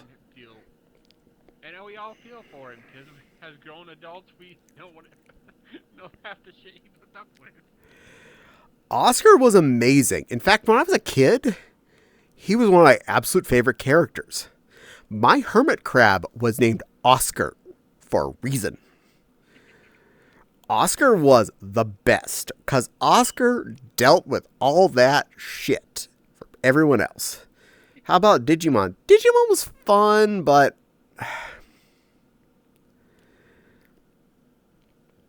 yeah. Cocobello makes Teletubbies look like toddlers. Citizen Kane. Oh my god, really? Okay, all I know about Cocomelon. One day when I was going grocery shopping at Walmart, I saw a display of toys for it. And they creeped me the F out. Those toys look scary. And then I heard people talk about, I'm like, wait, no, I saw those toys of that show. That's creepy AF. Happy bright images on screen. It sounds like about that. Like Michael Caine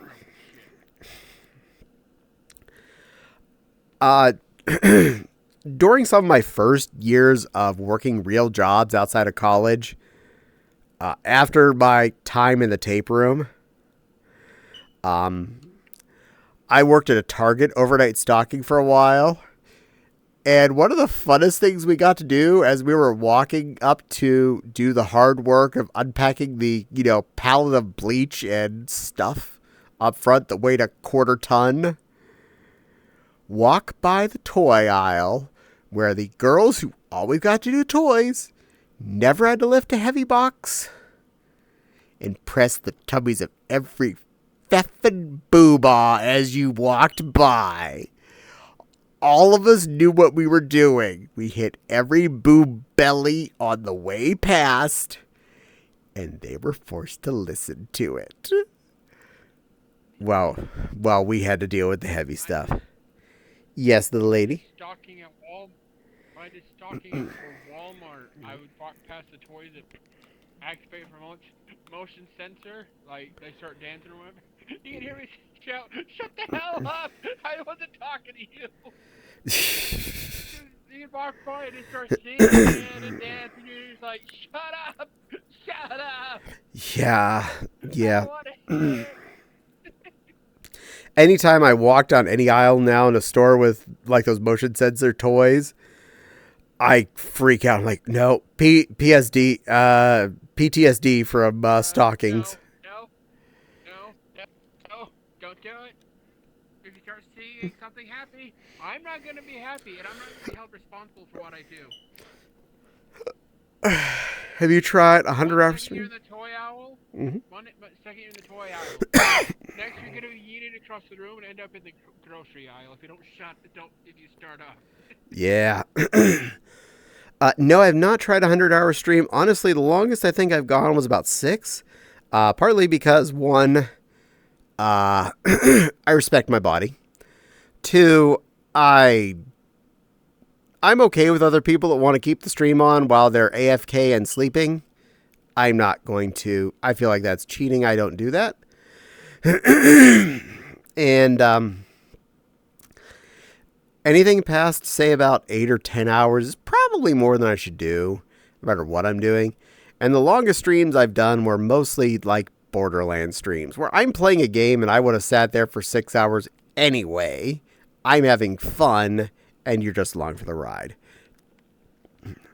It's evil. They're designed to be addictive to toddlers. That is correct. Oh, no, and oh boy, exactly. I don't miss working at stocking shelves. I don't, down anybody for that job if that's what you do for work. At this point, having a job that pays you decent is good. I don't think I can handle that mentally.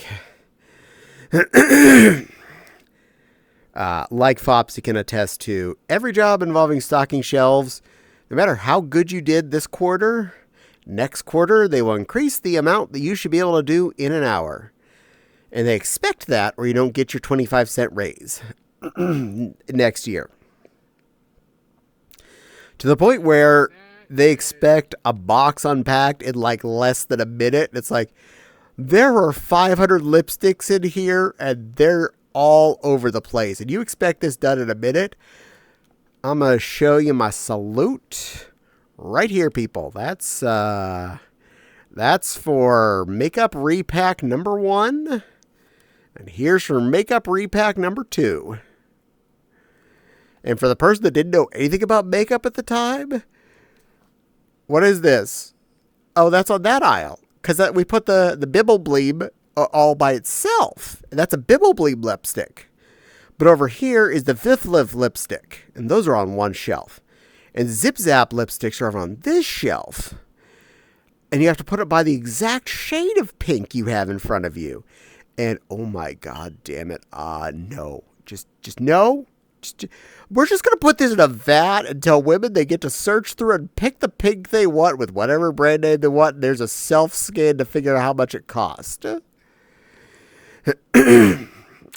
Also, what was up? And the pet aisle was fun to stock too. Stocking poop pet aisle. I actually like the pet aisle, mostly because if I ever got that assignment, I got to do it by myself and nobody bothered me.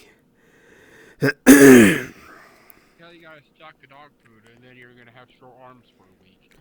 Oh, actually, never mind it. I was pretty strong at the time, so I loved. When you're done, you can pack. And back when they had fish tanks, when you were done, you could sit there and stare at the fish that will die when you get them home. Probably. I'm pretty sure Walmart didn't take care of the fish. Also, what was up with that weird surge in pooping toys? Someone was into some crap, literally appropriate. Yes. That because children in general normally have potty level humor. So, toys that poop not only were a big thing, they're still a thing. But like, I remember. And they are usually used for white elephants. I think it was Poopsie Surprise. It was a unicorn. And I had a friend that lives in California that's older than me that legit wanted one just because they thought it was cute. And my answer was, no critter that... We can't be friends anymore. My critter that poops... No, I don't need that in my life. You can... I do not need that. No, I'm still friends with her. She's nice. I draw a line on the boys. Poop. But some of us do have standards. I mean, I had toys that did stuff as a kid. I had a baby doll that peed itself. I think almost every little girl from the 80s on, at least, if not the 60s on, has had a baby that peed or pooed at least, or fake peed or pooed in some fashion. Just putting that out there. These toys have been around for 100 years, and they're going to be around for another. They just get more complicated, interesting, or toonish in some cases. And way too realistic. And way too realistic.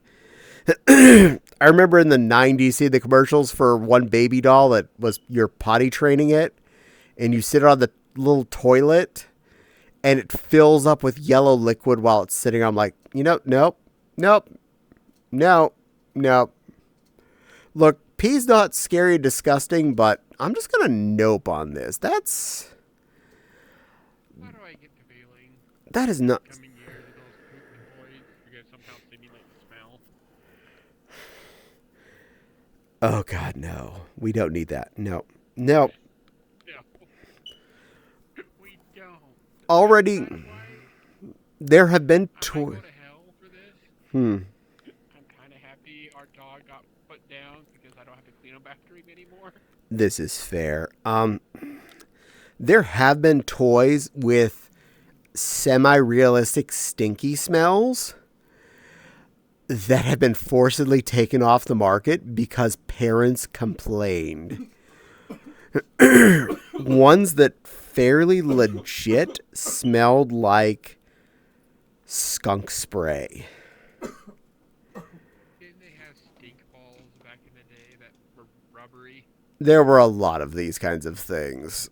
Yes. Now, I'm not saying some things inadvertently were stinky, but there were things like that that were designed to stink. Mossman from He-Man, he did have a smell. It was not farts.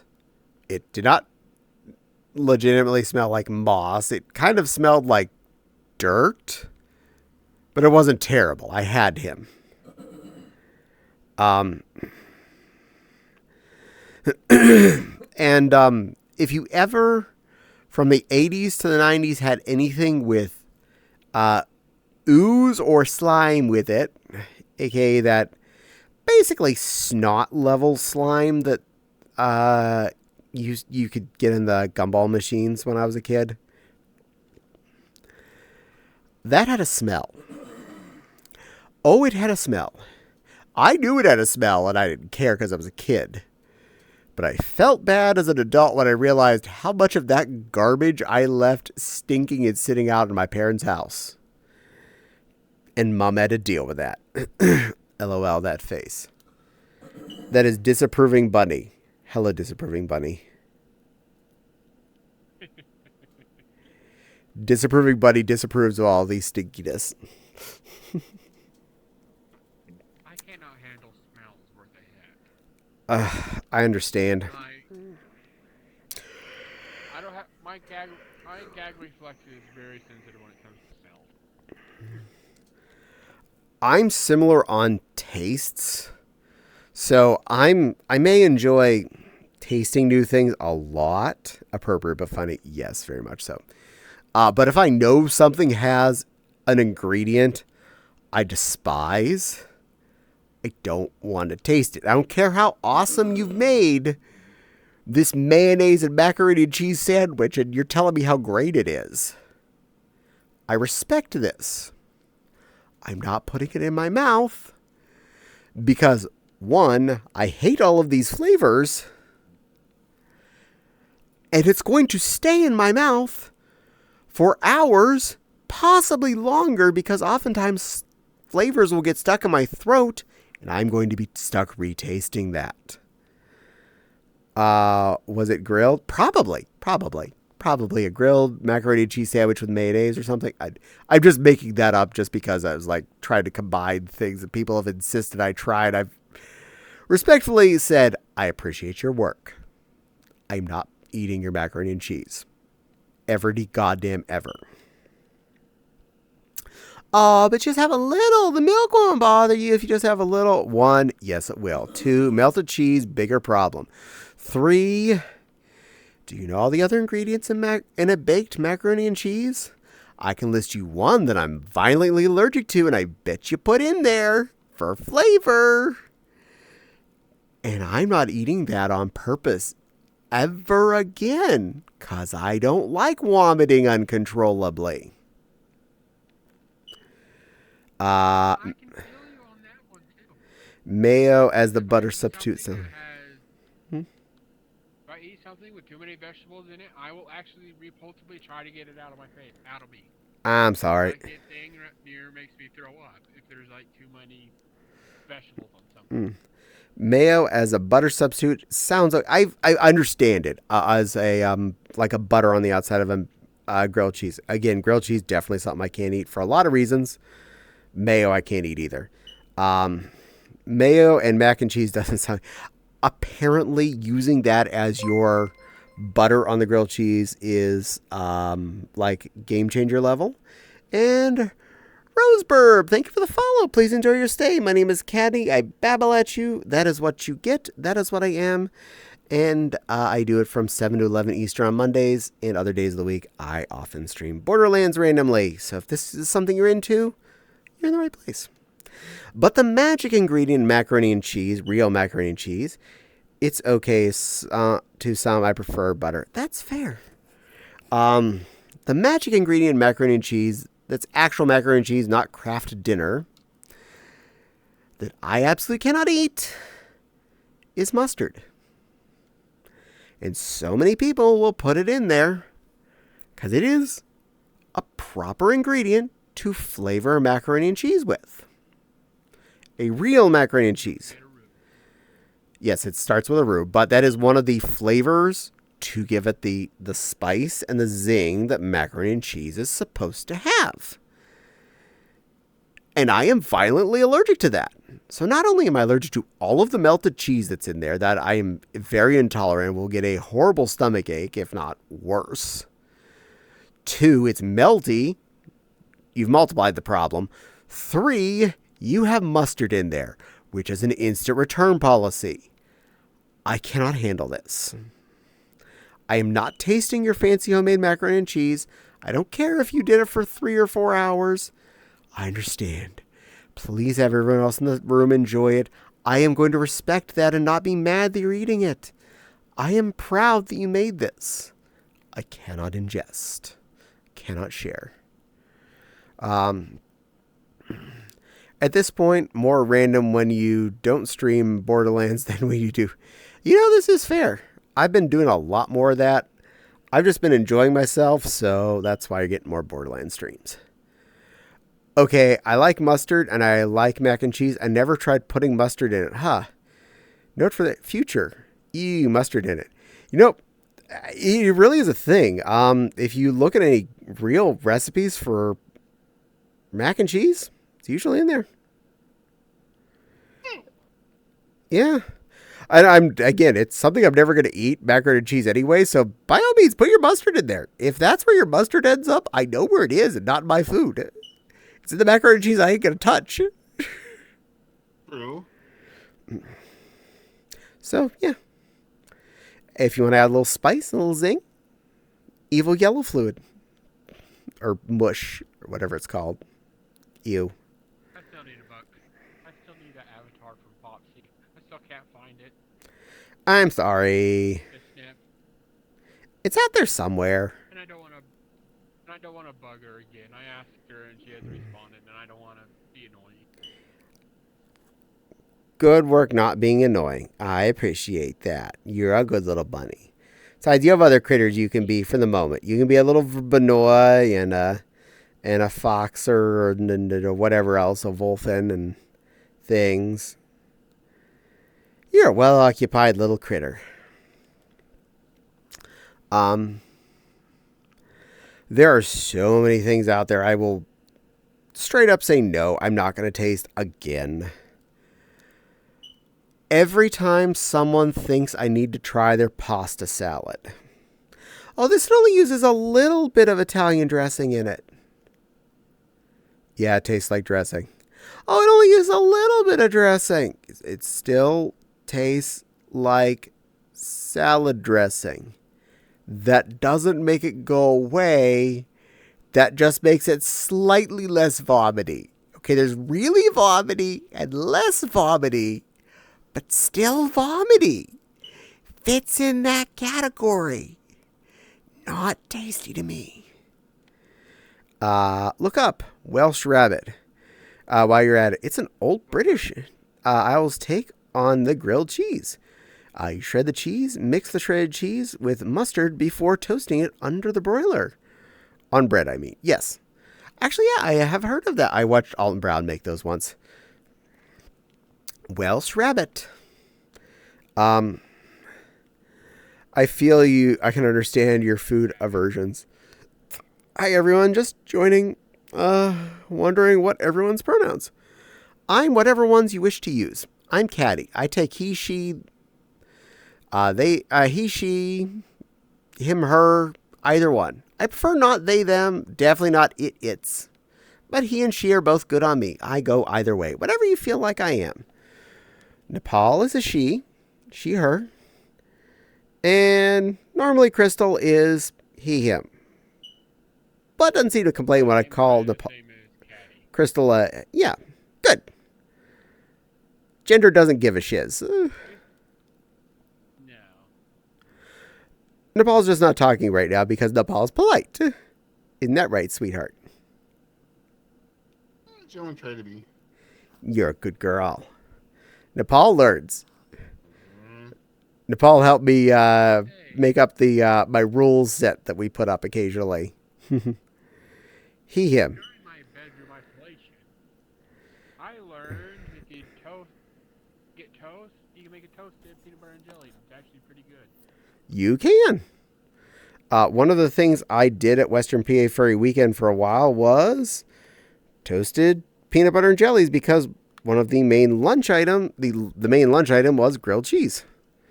So, to fix people like me who can't stand those, grilled PBs and grilled peanut butter and jellies. Very tasty options. And I accidentally closed my Twitch chat, so I'm getting that back. Spawn new window. Twitch chat. Oh, good. Came in the right size this time. Sometime this week we're getting our dishwasher. Good luck. All right. And turn off floating. There we go. Perfect. Caddie is primary speaker, and the others often spend time in the world with everyone. That is true. I am here to be the talking unit. I am the flapping head that's here to entertain you. And these ones, for some reason, like being around because I guess I don't smell that bad. Jelly on buttered toast is good. It really is. Or even just peanut butter on toast. Oh, so good. Often just spend time with Caddie and world with him. Yeah. Well, All Stance is wonderful and a sweet bun. And I like spending time with All Stance too.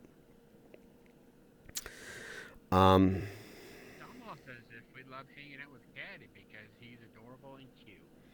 But I'm not cute or adorable. I'm fubbly. And boring. Us Paul would disagree. Yeah, well, it didn't have options. Or peanut butter with honey. Oh yeah, peanut butter with honey. I'm all on that. That's a good.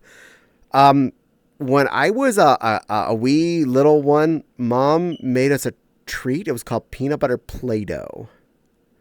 It was just peanut butter and honey, and I think just some flour or something, or maybe some powdered sugar in there to help it be more malleable.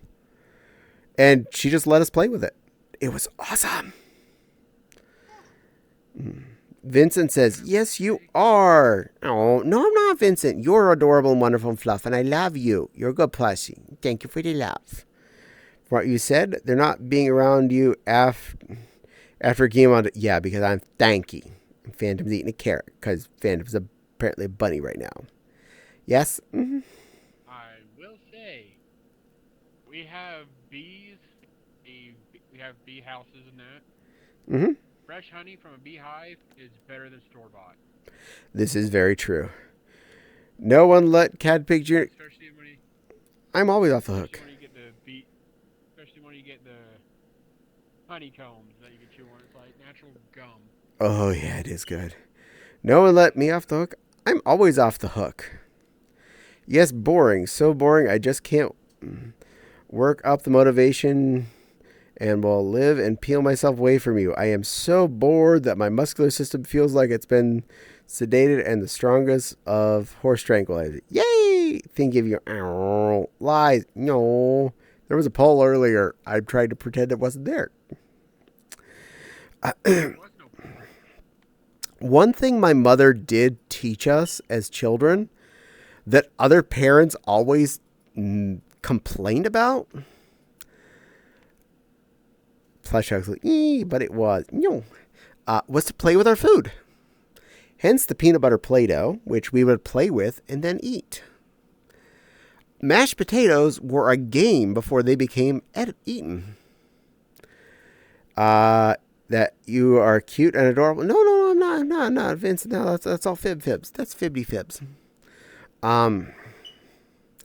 Mashed potatoes starts as a volcano, and then you put the lava, aka the gravy, inside of it, and then you make a little trough so it erupts and the gravy pours out. Or you make a giant mountain that you predict where the aliens are going to land, and then you go play piano with the aliens. Yeah, no, that was adult boringness on a movie. I hated mashed potatoes. It took my mother quite a long time, though, to figure out I was never eating the mashed potatoes, just playing with them. And at one point, she's like, do you even want to eat these? I was like, no. Do you want me to stop on your plate? Yeah. Okay. And then I stopped getting them on my plate. Yeah, what your mother taught you. Exactly. Yes, you're 100% correct, Vincent. No. XP. Actually, yes, my mother legitimately taught us how to make the volcano with our mashed potatoes. She showed us how to make this. So she taught us to play with our food. She encouraged us. And you know what? I ate a lot of different things because I played with them first. I tried a lot of things because my mother let me dip it in ketchup. To go with the saying F around and find out. Well, a little kid left to F around and find out and dipped it in ketchup. Did I like it in ketchup? No. Did I realize that I just didn't like the ketchup part? Yes. And then I ate the part without the ketchup. And it was better. I'm saving my points, but if you keep that up, Nepal Plush.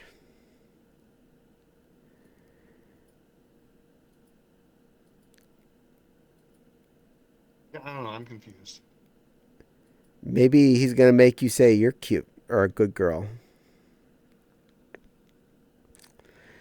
Probably. Just say it. No, not saying anything. Not saying anything. We're nods. All stance did retrieve, though. Your job.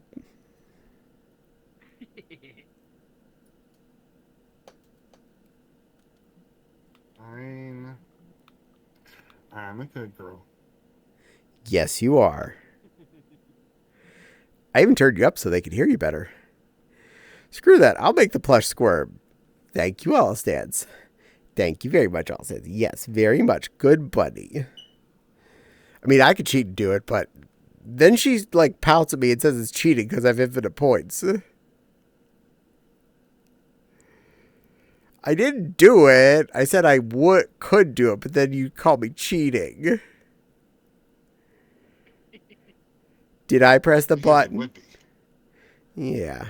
I did it once before. And I didn't do it now. I'm good. Exactly. Tee. And I didn't do this one either, so Yeah, you really need to put a cooldown on that. I didn't put a cooldown on that. You just gotta kind of deal with this.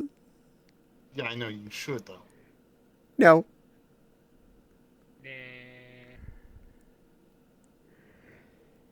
I got you cragged. Go for it. I'm a good girl. Thank you very much. I actually keep you turned up most of the way because you don't tend to overtalk me normally. Other people, I tend to keep their volume low for reasons. It's not teasing if it's true. I very rarely get to indulge in being a tease. Usually I'm the one being asked being teased instead. Where's my halo? Good, Rena. Good idea. Oh, Vincent, you're no angel, but you're adorable. You're a sweetie pie. Nepal is laughing at you and you're saying you're wearing a halo. I have 27k points. I can do it again. Ha. See, I've tricked them all to waste their points on you doing things.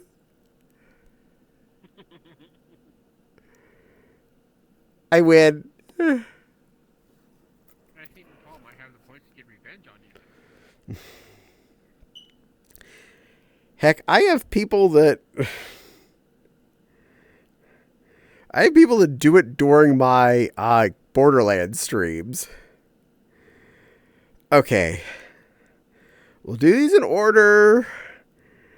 As much as I can. What avatar do you want, Maggie? Yes, I will get that hydrate in. While I'm waiting for that, I will get that hydrate in. Go ahead. Oh, no, wait, that one's me, not you. Darn it. You know, the only reason I thought it was you is because it had your name on it. You're doing it. Oh, I got the hydrate first. I don't know, something else cute. I'm glad you think Mewtwo's cute. Got it. Where's Scarf? There he is. Changing. There you go. He's a bit in the shadow. All right. I will start the cutesy voice at 52, so I have to do that till it says 55 at least. I'm a good girl, Nepal. I'm a good girl. I'm a good girl, Nepal. I'm a very good girl. I'm a good girl, Mewtwo. I'm here to be good and a Mewtwo for you. Is that acceptable?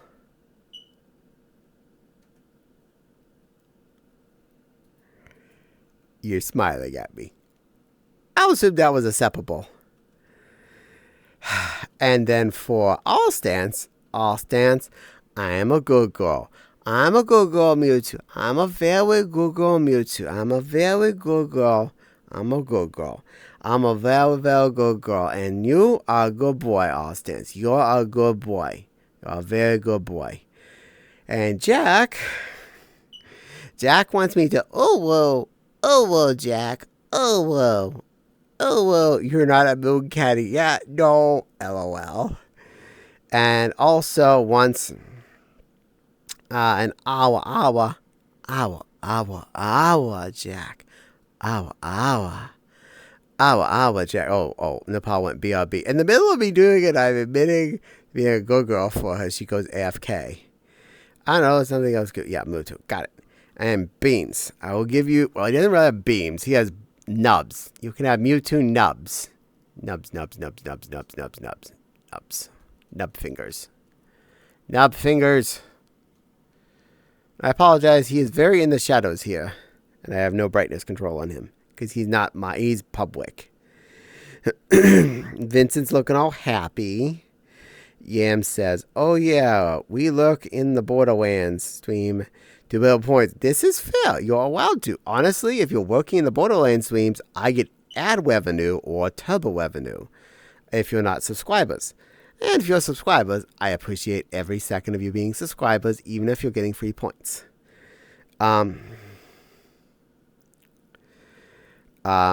If you want something cute, I do recommend the Kiki. Yes, you are. Be fair. But fair enough. I am a shadow. Hooray, you're not a shadow. You're a beautiful plushie, and I love you just the way you are. Austin says, it loses the punch if you're talking a cutesy voice. Why are we... Meow. Excellent. Boo, woo, ha, ha. Nubbies. Yes, there's Nubbies. And no one can see me. I can see you. I know you're there. I know where you are, Vincent. You're adorable. That world makes him terrifying. Little bit. I kind of like this. I'm not complaining. Jack says they look like mushroom capes. Mushroom caps. Kinda. Here. Do I have light back there? Okay. Let's try this.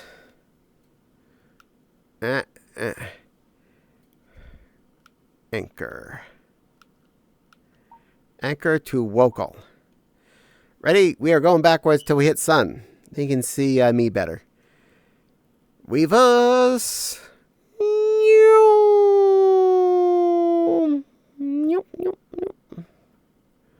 Still shade. You're welcome to come over here, guys. I'm just coming where I'm not completely in the dark. Anchor back to local, the world. There. You can see me YouTube better. I am much more visible. Nepal, Crystal, you're free to come back here. Never mind. I don't need to be seen that well. I'll go back in the shadows. There. Linked back to world. That is the scarf. Yes, it is scarf. It is specifically Mewtwo based on scarf. I love that one. You can't see me and my secret hair. I like your secret hair. Vincent, you're adorable. Let's just leave that right there. Vincent is adorable and a sweetheart and wonderful. Also, Mewtwo's fun as heck, and I always look forward to when I get to wear him in real life. So, yeah. Lies? No lies. Oh, he has one heck of a tail waggle, too. There you go. Tail wag. I'll move back a little bit so you get a little bit more tail. Tail wag. Spinning. Temnty Shadow wants you or your intelligent assistant to tell a joke. A joke. Well, you do have Streamloots cards. I'll work with that. Okay, a joke. I don't have many good jokes. So, if you're an American in the living room, an American in the kitchen, an American in the dining room, what are you in the bathroom? European. There you go. What? That's my reaction to that joke. I can deal with that. Need big tail. Yay, it's a good tail. I appreciate you liking the big tail. I do, hee hee. And all sins zipping off into space. Was my joke that bad? I mean, it is one I stole off a Full House. So, there's that. Make sure you got it from a Full House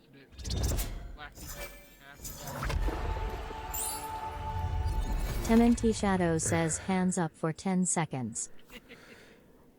1001, 1000. Okay, there we go. Timer on me. Ready. Got it. Hands are up. I can't see chat normally. I got to stretch over here and hopefully see enough.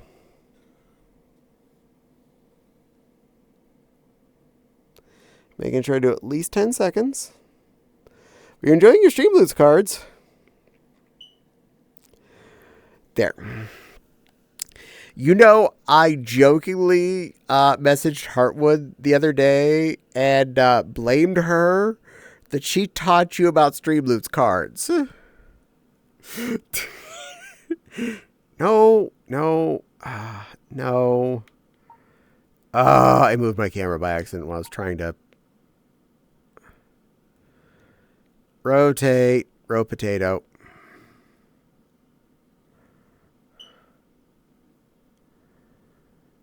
Good enough.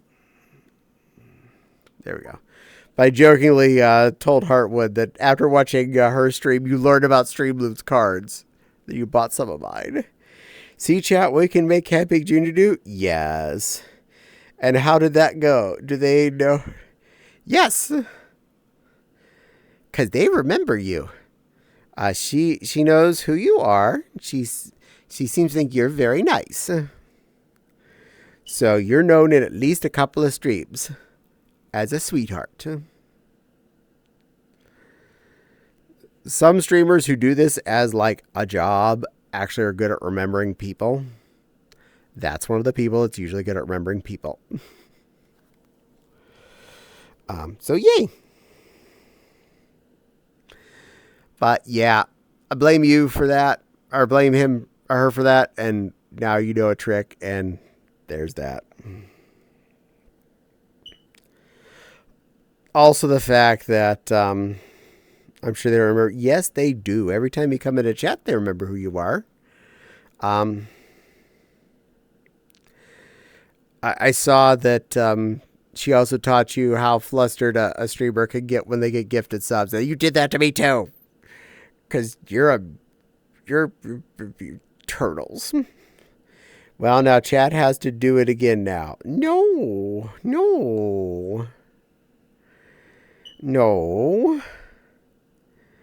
They're allowed to if they want. I'm not going to stop anyone. Vince, be all cute.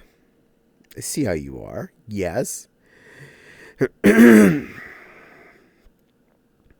Also, I learned a valuable lesson. Streamloot's payout ratio threshold is way lower than everything else I do, and I will actually get a payout from that mid next month because it was technically counted as February, I think. Was that actually still in January? That was still in January. I think I might get that payout mid-February. We'll see. If it doesn't happen, then it'll happen the next month. So either way, I get some money. I actually get some money. Yay! Because Vincent's good to me. Also, damn, it's a good payout for buying those cards. Heck yeah. I've heard enough streamers talk about... I've heard a lot of people talk about how much they get off of Streamloots over like subs and stuff. I did not realize it was actually that good. I love you, Streamloots. I wish everyone knew about you. What were you saying, dear? I got a question about fursuiting. When you make the head, and like you get, because I was thinking of buying like a foam head. Mm-hmm. Is that the foam head you wear, or does the first stuff get on the mold and then go from there? Okay. Fursuit head is either starts as a block of foam you carve down, which is the basically old style modeling. More commonly, though, you start with a balaclava on a head dummy, and if you're getting a face blank, like a pre-made foam face or pre-made plastic blank, you attach that onto the front of your balaclava. And then potentially some additional foam to round things out, maybe give it cheeks or ears or whatnot. But the foam stays there. Some of them, they don't already have the eyes carved out if they're foam, and you may have to carve in to pull your eyes out. Sometimes you'll have to shell out a little bit from the back of it if it's too deep of a face still. But generally, yeah, the foam stays on there, and it's part of the head, and that's what you glue your fur onto. Okay.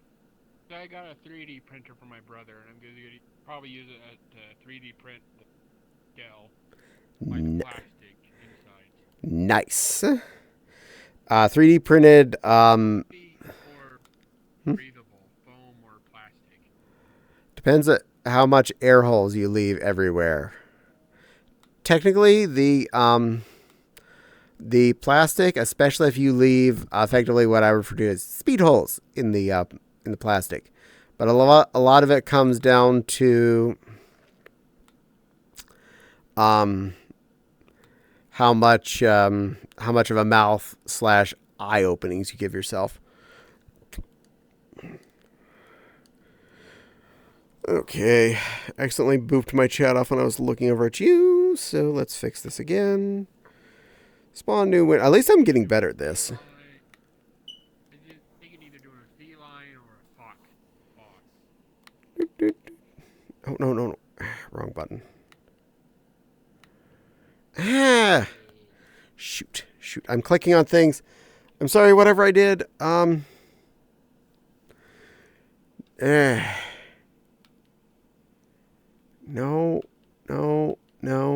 Okay. Okay, I didn't do anything bad. Close that.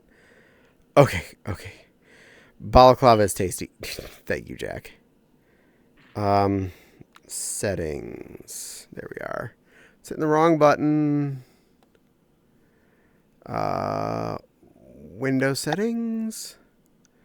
Smaller. I was actually pressing the spawn new window button instead of the change size button. And I accidentally made a bunch of windows and they were on top of things. Get up where you belong. And size down just a little more. There we go. And turn off edit mode. There we go. All right, back to normal. Balaclava is tasty. Hopefully I didn't delete anything or report anyone by accident. Was clicking on stuff. Doesn't look like it. Good. Looks like I accidentally just clicked on Fopsy's emote there like 3 times and was bringing it up and down. Beans. What the fluff? LOL. Anyway, it is late.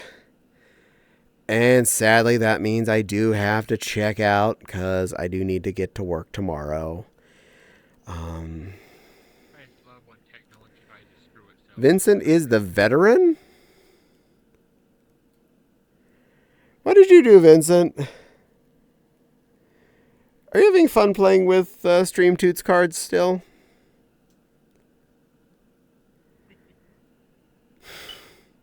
Or are you playing with the Stream Toots subscription? I really need to do something with that. I just have some of the default stuff in there. Yeah, 4-hour long time. Yeah, the problem is I have to be in bed because I have to work in the morning, so I apologize. Apologize. Let's go find someone to rate to. I think I already know who I'm going to. They are up. Unless there's someone I'd rather do to. You know what? I rated them recently enough. I'm going to go to someone different. You know what? I know who I'm going to go to. It's a different person. Are you ready for something different? As my father would always say. It's actually a really wonderful person. One of the people that their existence did encourage me to start streaming. So go send some love to this person. They're a wonderful streamer and creator. And I've known them for quite a while from the outside.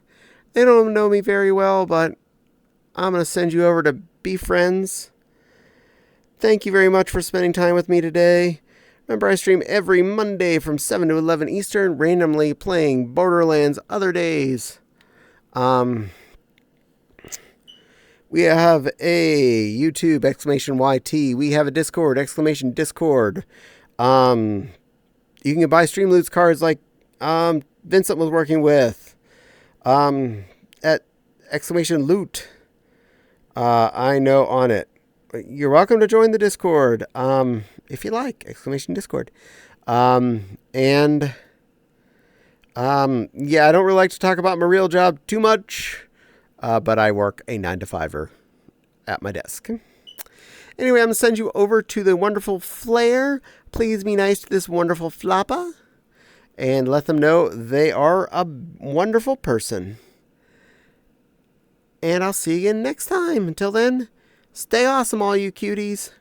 Be whoop. Stop streaming, stop recording. Go back to Borderlands 1 again, Caddie. I wouldn't mind playing with you. Hand around here. I'm always welcome to do these things. Can I get a hand? Caddie, thank you so much for the raid, sweetheart. Hello. Our whole universe was in a... Dude, there's no way I can kill these guys, man. Alright, what if I aggro them and then just leave? Oh, great. It's my favorite enemy in the game. Mister, I have infinite Okay. attack. Yes, That